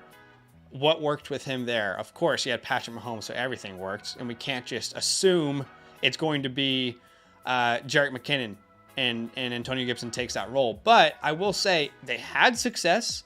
Maybe they want to translate that, and I think Gibson could have a career year specifically through the air for this team. He'll play that McKissick role. Brian Robinson will still be rushing for 3 yards per attempt, and he'll get you 2 yards almost every play guaranteed. But yeah, so I mean, you can tell I have bias. I'm clearly an Antonio Gibson person, but I just don't know how we watch Brian Robinson and think that guy's job is safe. That guy is a freak. And when eventually the name changes and new ownership and maybe new head coach, his job is safe. Like, he's, to me, the most forgettable rookie running back who's ranked inside like the top 30 of Dynasty rankings.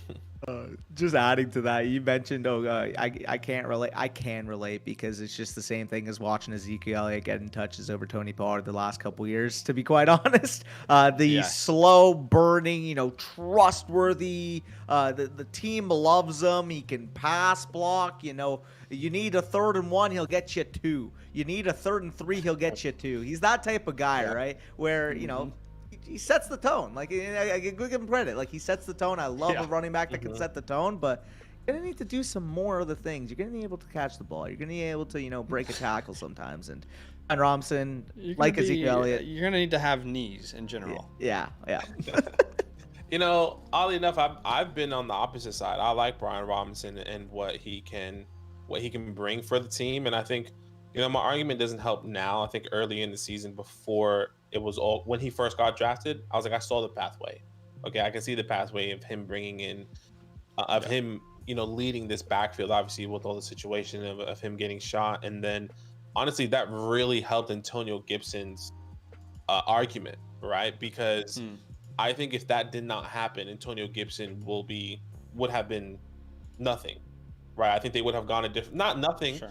I think they would have gone a different route. I think they would have tried a little bit more, with another running back. They would have given Brian Robinson more opportunities in the air. But then obviously, missing that time the first 5-6 weeks, him still trying to get, acclimated, one with the league as a whole, right? The pace of the game. Damn it.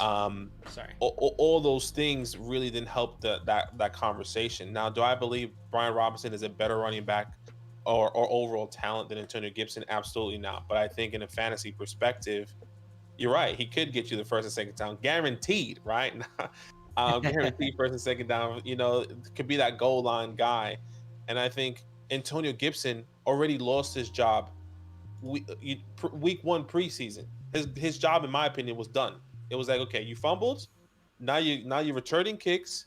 And the only way you can get back onto this field is something happened, and that's exactly what happened. Yeah. Brian Robinson got shot, right? And Antonio Gibson came back. So is there an argument that Antonio Gibson is Brian Robinson is a better running back or fantasy running back than Antonio Gibson right now? Probably not. But I think that there was an argument before all that nonsense. So yeah, I was there with Brian Robinson before. I think he's still good value, right? He's a guy that can come in, get you some. Maybe he'll be a guy that get you 10 points as a flex, right? Or he'll be a goal line guy. Maybe he gets 50 yards and 2-3 touchdowns, right? I mean, he can be that guy for the team. But the upside is there with Antonio Gibson in the air specifically. Oh yeah, I absolutely. I understand the point with B-Rob as well. Like, at the end of the day, like, we can say who's talented and who's not talented. But if the coaching staff is putting one guy on the field, it does not matter. Like we kind of said. But yeah, no, I do understand. And again, if he's going to be treated like the starting running back throughout the offseason and we get more clarity that Bieniemy also prefers Brian Robinson, what he could do on a consistent basis to the flashy plays that Gibson can bring to the field, absolutely, I can change the stance. But I just think right now, given the skill set and given what Bieniemy has shown in the past, is there a little bit of hopium involved that he sees what we see? Absolutely. But hopium, I love that. Is the payoff high if he does? 13th round, sign me up for the opportunity cost. Yeah. Or 12th round, wherever I got him. Okay, so did the Cowboys draft a tight end? Ooh, you're looking for my boy Fergo. It was May. Wasn't it Mayer? Okay, they didn't draft a tight end. Oh, okay. You'll appreciate this, Danny. I have been Team Jake Ferguson for a year now. We released a video actually right after the draft last year. Taxi Squad, like must-haves. Jake Ferguson was that for me. I felt like he was pretty much, like as a prospect, very identical to Dalton Schultz, size-wise, athletically. And he goes in the 4th round. So it's not like a 2nd round pick by the team, but I still think he's the answer for them. And I'll take Jake Ferguson here at the 14-4. I think he instantly steps in, and he's not going to give you like a top 5 season like Dalton Schultz, but he'll be a potential top 15 fringe, potential top 12 play in that offense. So got him in a lot of leagues. I think I have him in like 67% of my leagues or something like that. But I'll take him here at the 14-4. Yeah, I just want to add with Jake Ferguson. It's funny you mentioned that because, yeah, I was thinking about that too. I forgot to check the mock to see if they took a tight end, but a lot of times you'll hear, especially from the NFL draft community, that, this guy's or Michael Mayer's getting mocked to the Cowboys here, or Kincaid's getting mocked to the Cowboys there. And it's like, you ask 75+% of Cowboys fans if they want a tight end early in this draft, and you'll get the same answer. Jake Ferguson and Peyton Hendershot are good enough. We do not want to draft a high-ranking tight end. You want to take a shot on like Zach Kuntz in the 4th or 5th round to add, some athleticism to play the Jarwin role from the past? Sure, but I don't need this 100+ target tight end to this offense because that's what you have the wide receivers for. Ferguson and Henderson already showed that they're efficient players last year. Ferguson, from an EPA standpoint, was far more efficient than Dalton Schultz ever was as a Cowboy. So from what I saw in the glimpses, Ferguson looked like the better player. And I know it sounds hyperbolic. A lot of you out there who didn't watch the Cowboys specifically this year are going to be like, well, how is that the case? This guy's had 89+ targets the last, 4 years and been a top 10 tight end the past 4 years in terms of fantasy. But just watching how they maneuver on the field, watching how frequently Jake Ferguson was able to break tackles in comparison to Dalton Schultz. Dalton Schultz kind of had the Jason Witten effect, Zach Ertz effect, where he catches the ball, maybe makes one person miss because they took a bad angle, but then he's going right down. Jake Ferguson's out there, 15 yards past the line of scrimmage, hurtling people, for God's sake. Like, there's a clear difference in terms of yards after catch ability. If he gets the opportunity, I have no doubt in my mind that Ferguson can be a very high fantasy contributor.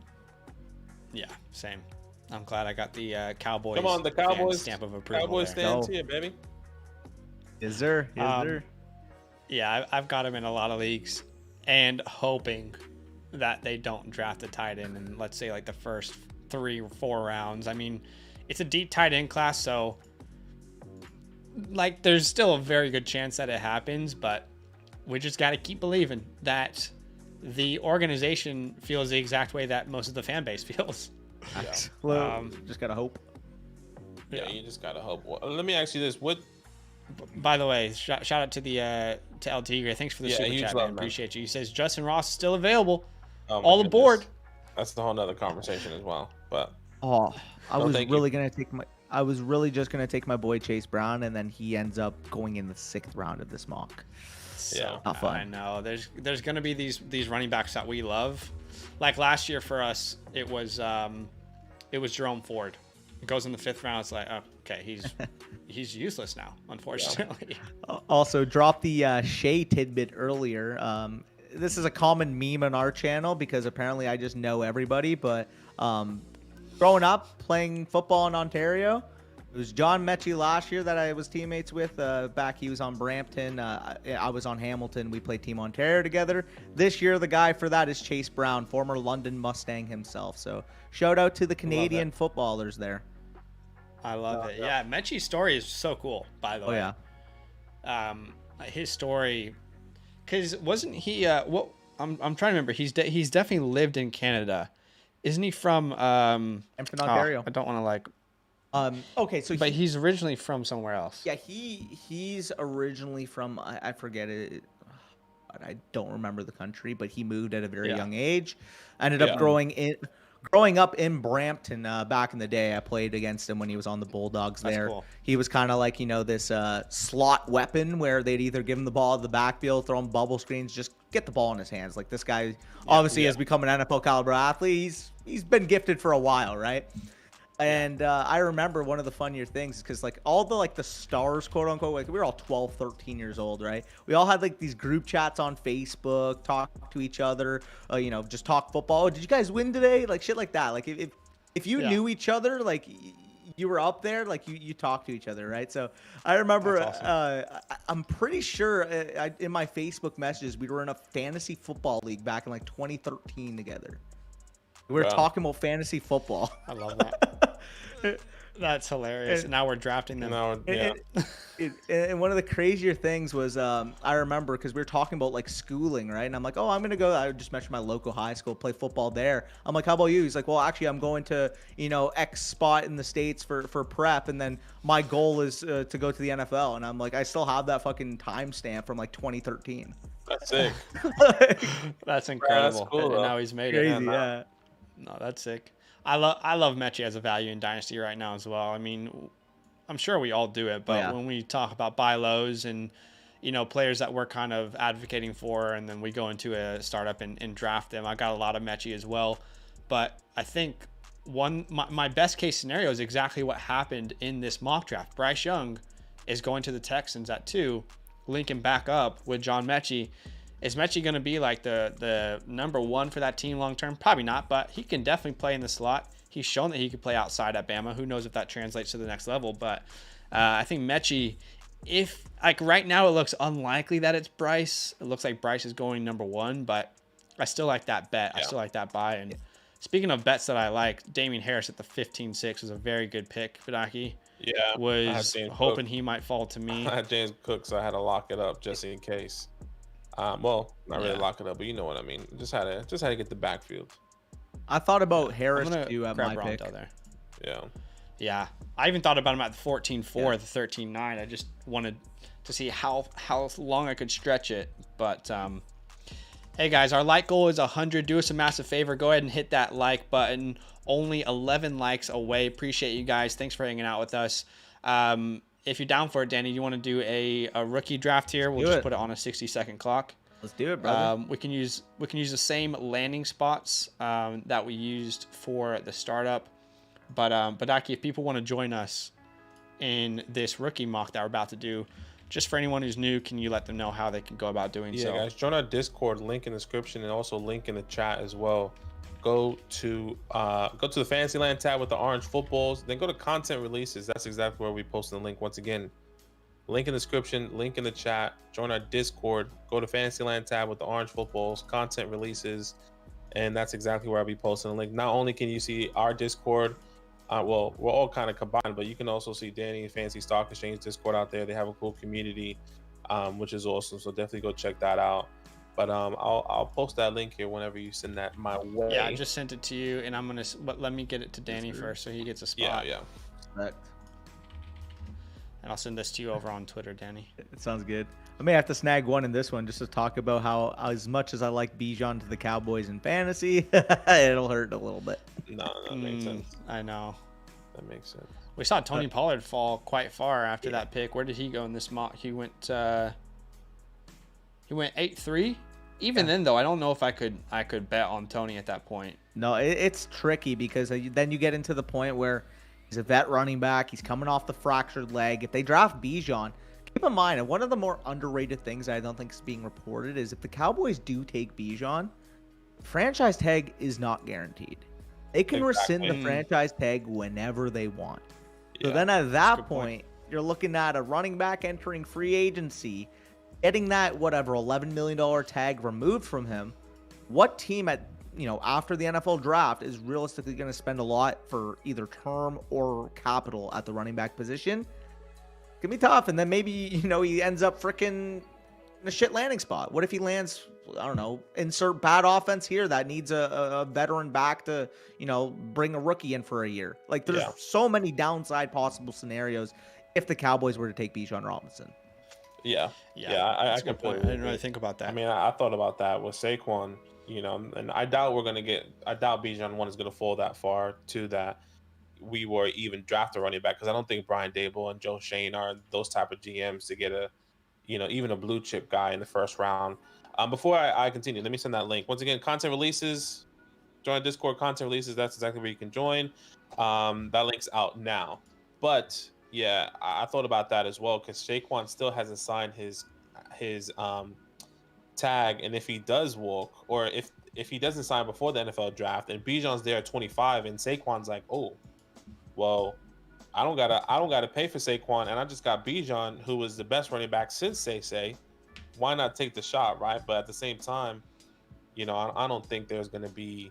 I don't think we would do that as an organization. It would be exciting, but we'll see. Yeah, for sure. So you get Bijan Robinson, now Dallas Cowboy. Yeah, I mean, and RIP Tony Pollard. Big RIP. It's so funny, okay, too. CJ Stroud at the 102, Bryce Young at the 103, A-Rich at the 104. We haven't really talked in depth about these rookies, and I'm sure, in the future we'll be able to talk about them a little bit more. But I don't know where you stand, Danny. To me, the narrative this offseason has been that there is no elite wide receiver in this year's class, and maybe I'm going against the hedge. Maybe some people agree with me, but to me there is one, and that's Jackson Smith-Njigba. He lands with the Texans at pick 12, and he's got Bryce Young. So those guys are going to be going to rookie minicamp together. They're going to be developing that connection, and from day one, we could see JSN leading this team in targets. I love him as a prospect. I've talked about every check mark that he ticks for me, but Matt Harmon's reception perception even put me even more over the top. I'll grab JSN here at the 105. And I feel like that top 5 of the rookie draft is a sweet spot this year where you feel really great about whoever you're getting. It's funny you mentioned that, because right now I actually slightly prefer Jordan Addison. However, if I'm in a rookie draft, because the market is so again, when we're talking about slightly prefer, this is basically like one goes a little bit higher or one gets a slightly better landing spot, I don't mind swapping them. Like, they are very, very neck and neck for me this year. But because the market has such the preference on JSN, and this is what I always stress, and I'm sure you agree here, but if you have the 105 and you prefer Jordan Addison to JSN, it does not hurt to see how much that guy at 106, how much that guy at 107 wants to go up and get JSN. So you have to use the market to your advantage, exploit the market in your rookie drafts. And it's actually a video I did for flockfantasy.com where basically, it's great to have conviction. It's great to have your stances. But when the market completely disagrees with some of the things, you have to give yourself as many outs to profiting as possible. So hypothetically, I mentioned that JSN, if you for me, if I prefer Jordan Addison, I'll try to see if I can move down a couple spots, maybe upgrade the 210 to the 201, or maybe get a future 2 on top, right? Something like that. Another scenario that I've gone through as well is, say somebody has quarterback 1, they love Will Levis. Well, it's clear the market clearly has this guy as a quarterback 4 after those first 3. So in those scenarios, try to see if you can get extra value. Maybe somebody's willing to give you a fucking 2024 first for a second. Maybe somebody's willing to give you a veteran piece. Like, it never hurts playing the market in your spots, rather than, you'll hear somebody say, oh, I just got to get my guy because I tell you guys this and I believe this and I got to show it. It's like, why not just take the value? The market disagrees. 100%. I couldn't agree more. I mean, that's the way that you gain an advantage in your leagues through rookie drafts is, hey, where's the guy who's a big fan of this team, who's going to trade up, or has this player higher than me? Oh, well, I just flopped a second for a first, like you mentioned, or I just got the player that I wanted and got an extra first or an extra second, early second next year. So, I'm all aboard that strategy. I think that is probably the best way to gain an edge in your rookie drafts. I 100% agree. Yeah. And I'm glad it was brought up too, because there was a tweet, I think from McNamara Dynasty. I'm not sure if you guys know about him on Twitter. He's got the Pat Tillman PFP, but he tweeted out a poll basically, and it was, what would you guys rather like enjoy? Like, what do you guys prefer? And it was option one. It was like an analyst says that he's certain about all players in this class and he forms a strategy about it. And then option two was an analyst says he's completely uncertain about the players in this class and forms a strategy around it. And to me, it's option two is the answer every time. The reason being is because yes, I have my conviction. I watch these guys play. I'll look at their profiles and I'll make educated bets based off who should be better in certain situations. We've seen ironclad profiles not work out. And at that point, it's like, if we can understand and embrace the variance that is fantasy football and position ourselves to profit in as many ways as possible, that's how you get the advantage in the long term. So, I mean, I agree with you. Sorry to interrupt. Like, it's almost, I'm not going to say like arrogance to just ignore everyone else's opinions. I'm very strong on Zach Evans. I'm going to take Tajay Spears here at the 205. Just goes to the Dolphins. I think that's perfect landing spot for him. But I totally agree. Like, diversifying is not saying I don't believe in my film, my process. Diversifying is saying, hey, I'm not the only one who does this. And in fact, there's probably people out there who do it a little bit better than me. Why don't I go ahead and either diversify, because I've been wrong in the past, I'll be wrong again, it's going to happen, and maybe I hit on some of these players that other people like. But the opposite side of that as well, Danny, I don't know if you do this, but let's say everyone in your league is obsessed with Jalen Hyatt, and he's the best player available on your rookie board, but you don't like him at all. Guess what? Draft him and then trade him, because that is the way for you to gain value again after the rookie draft.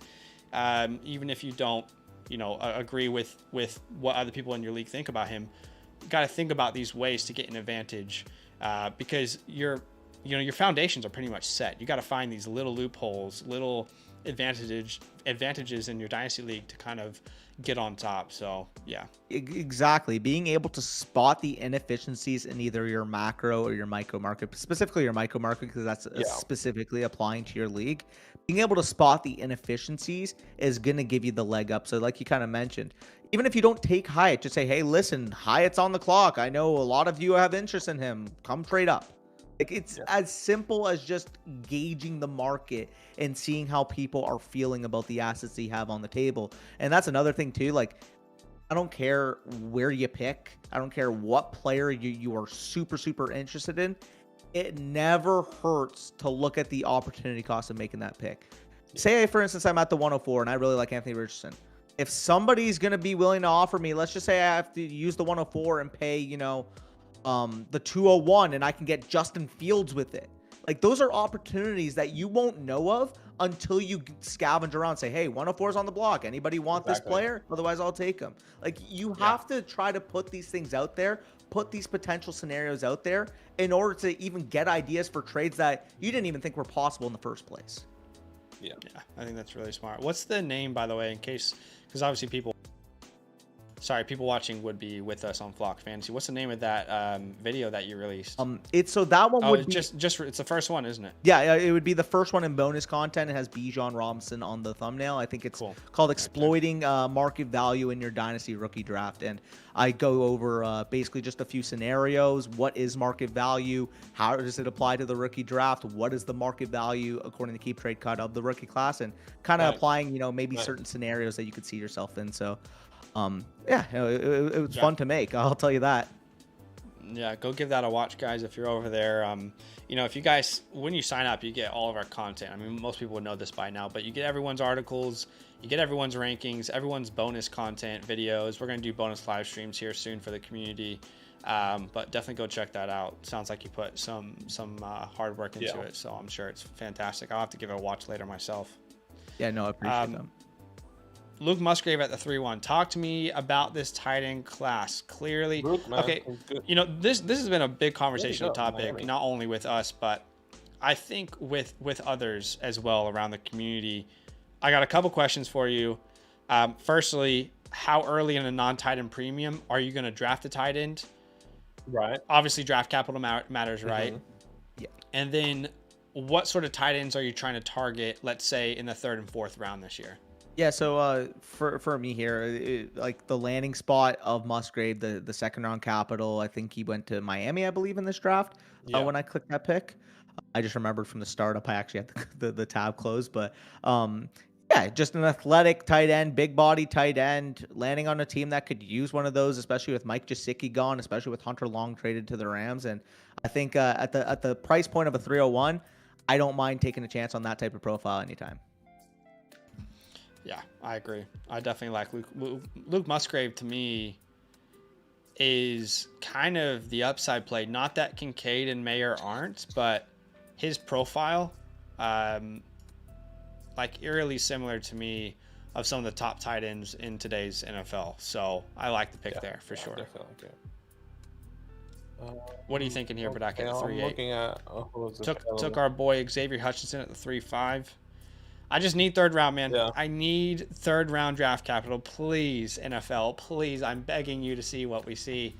And I don't want to be wrong on him, but I am bullish at the moment. I just hope the NFL, just third round. I just need third round, please. Fourth round, and it's hard to be in at that point. Yeah, it is hard to be in.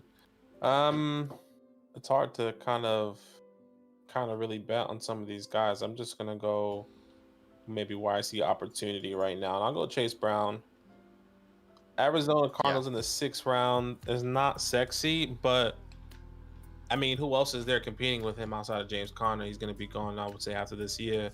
I know Keontae Ingram's there, but I think we can all agree that he's probably the better prospect, better talent, overall running back.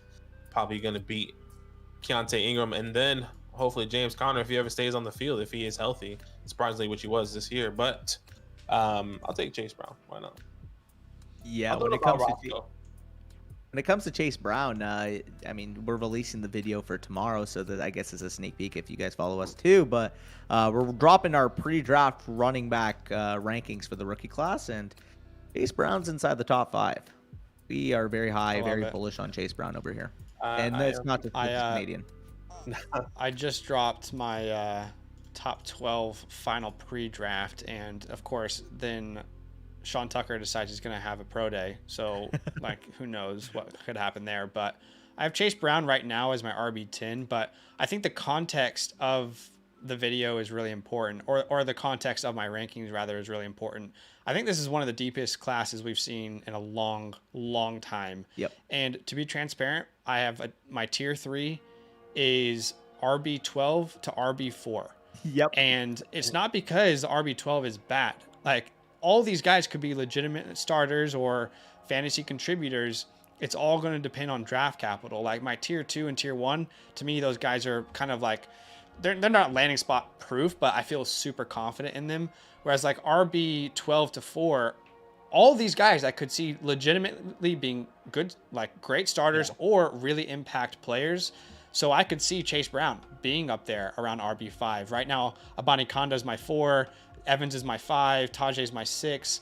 But even Kendre Miller, a player that I love, is my RB12. But again, he could easily go to RB4. Like, it's just, this is such a deep class. And it's really difficult after that tier 1 and tier 2 with Gibbs and Charbonnet to really have an opinion to the point where it's like it's impossible for these guys to change, you know?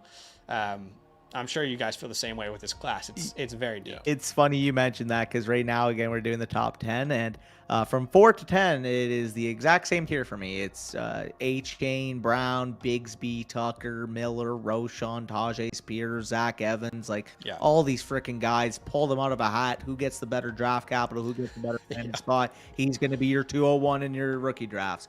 The one who doesn't get the draft capital, the one who doesn't get the landing spot, he's going to be your third round throw. Like, it's simple. Yeah, I agree. Exactly what it is. So, and we could see some Tyler Algiers out of this class. We could see some Damian Pierces out of this class. We're just really talented guys who, well, I mean, I wasn't in on Algier or Pierce. I'm not going to pretend like I was, but talent end up being players who could do it at the next level and got capital that we didn't really like. Here at the 4-5, I'll ask you, because I'm saying I'm not in on this player, but I'm drafting him. But again, I know a lot of people are. Jonathan Mingo. I'll take him here at the 4-5. As an athlete, you can see it. But Mings, baby. Not much outside of that I really love. He goes to the Cowboys in the 4th round here, so I'll take a shot on him. Any thoughts, opinions, or just a guy? Yeah, so basically Jonathan Mingo is like if you took AJ Brown, you used it for a few years, maybe you used him for 7 years, you put him on the fucking market, and you get offered, third round rookie. I'm basically trying to find the equivalent. Basically, it's like when AJ Brown's when you buy the car off the lot, and Jonathan Mingo's what you get for him 10 years after putting miles on. He's the Craigslist post. He's Craigslist post, Yeah, that's funny. No, he's AJ Brown from Wish. Yeah, he's the Craigslist post. You put brand new engine, only 200, only 20,000 miles, new tires. Yeah, something about Mingo for sure. You know when people put up like the highlight videos, but like they'll intentionally like scrunch up the music and scrunch up the video to make it look like you can't see what's going on. Change the speed or like sharp cuts. Yeah. Like if you saw the Ole Miss, you saw the jersey, you saw this big physical wide receiver, like instantly you're gonna be like, oh, is that AJ Brown? Squint a little bit. Oh, okay, no, it's not. Sorry. I love it. Yeah, one of those, like, he's gaining some steam. I just don't know if the steam is founded in any sort of I don't mind him, logic. I don't mind him, especially in the 4th round. You're getting, a yak wide receiver. He does all like the intangible things, I guess. A lot of like, NFL analysts love him.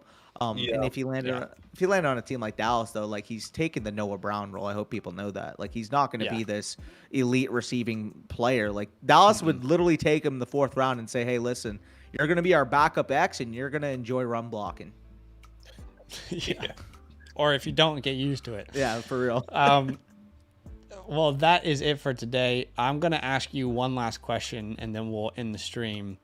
I want you to give me, outside of the top 10 in the first round of the NFL draft, outside the top 10, what is a player team fit? Just make a call. Say, I think this will happen. This is the most confident I feel about whatever team, pick 11 to 31. I'm making a call. This is going to happen. Who knows if it happens, but who is that for you? If I was trying to troll you, I would say Bijan to the Commanders, but all jokes aside, I don't even know how I would feel about that.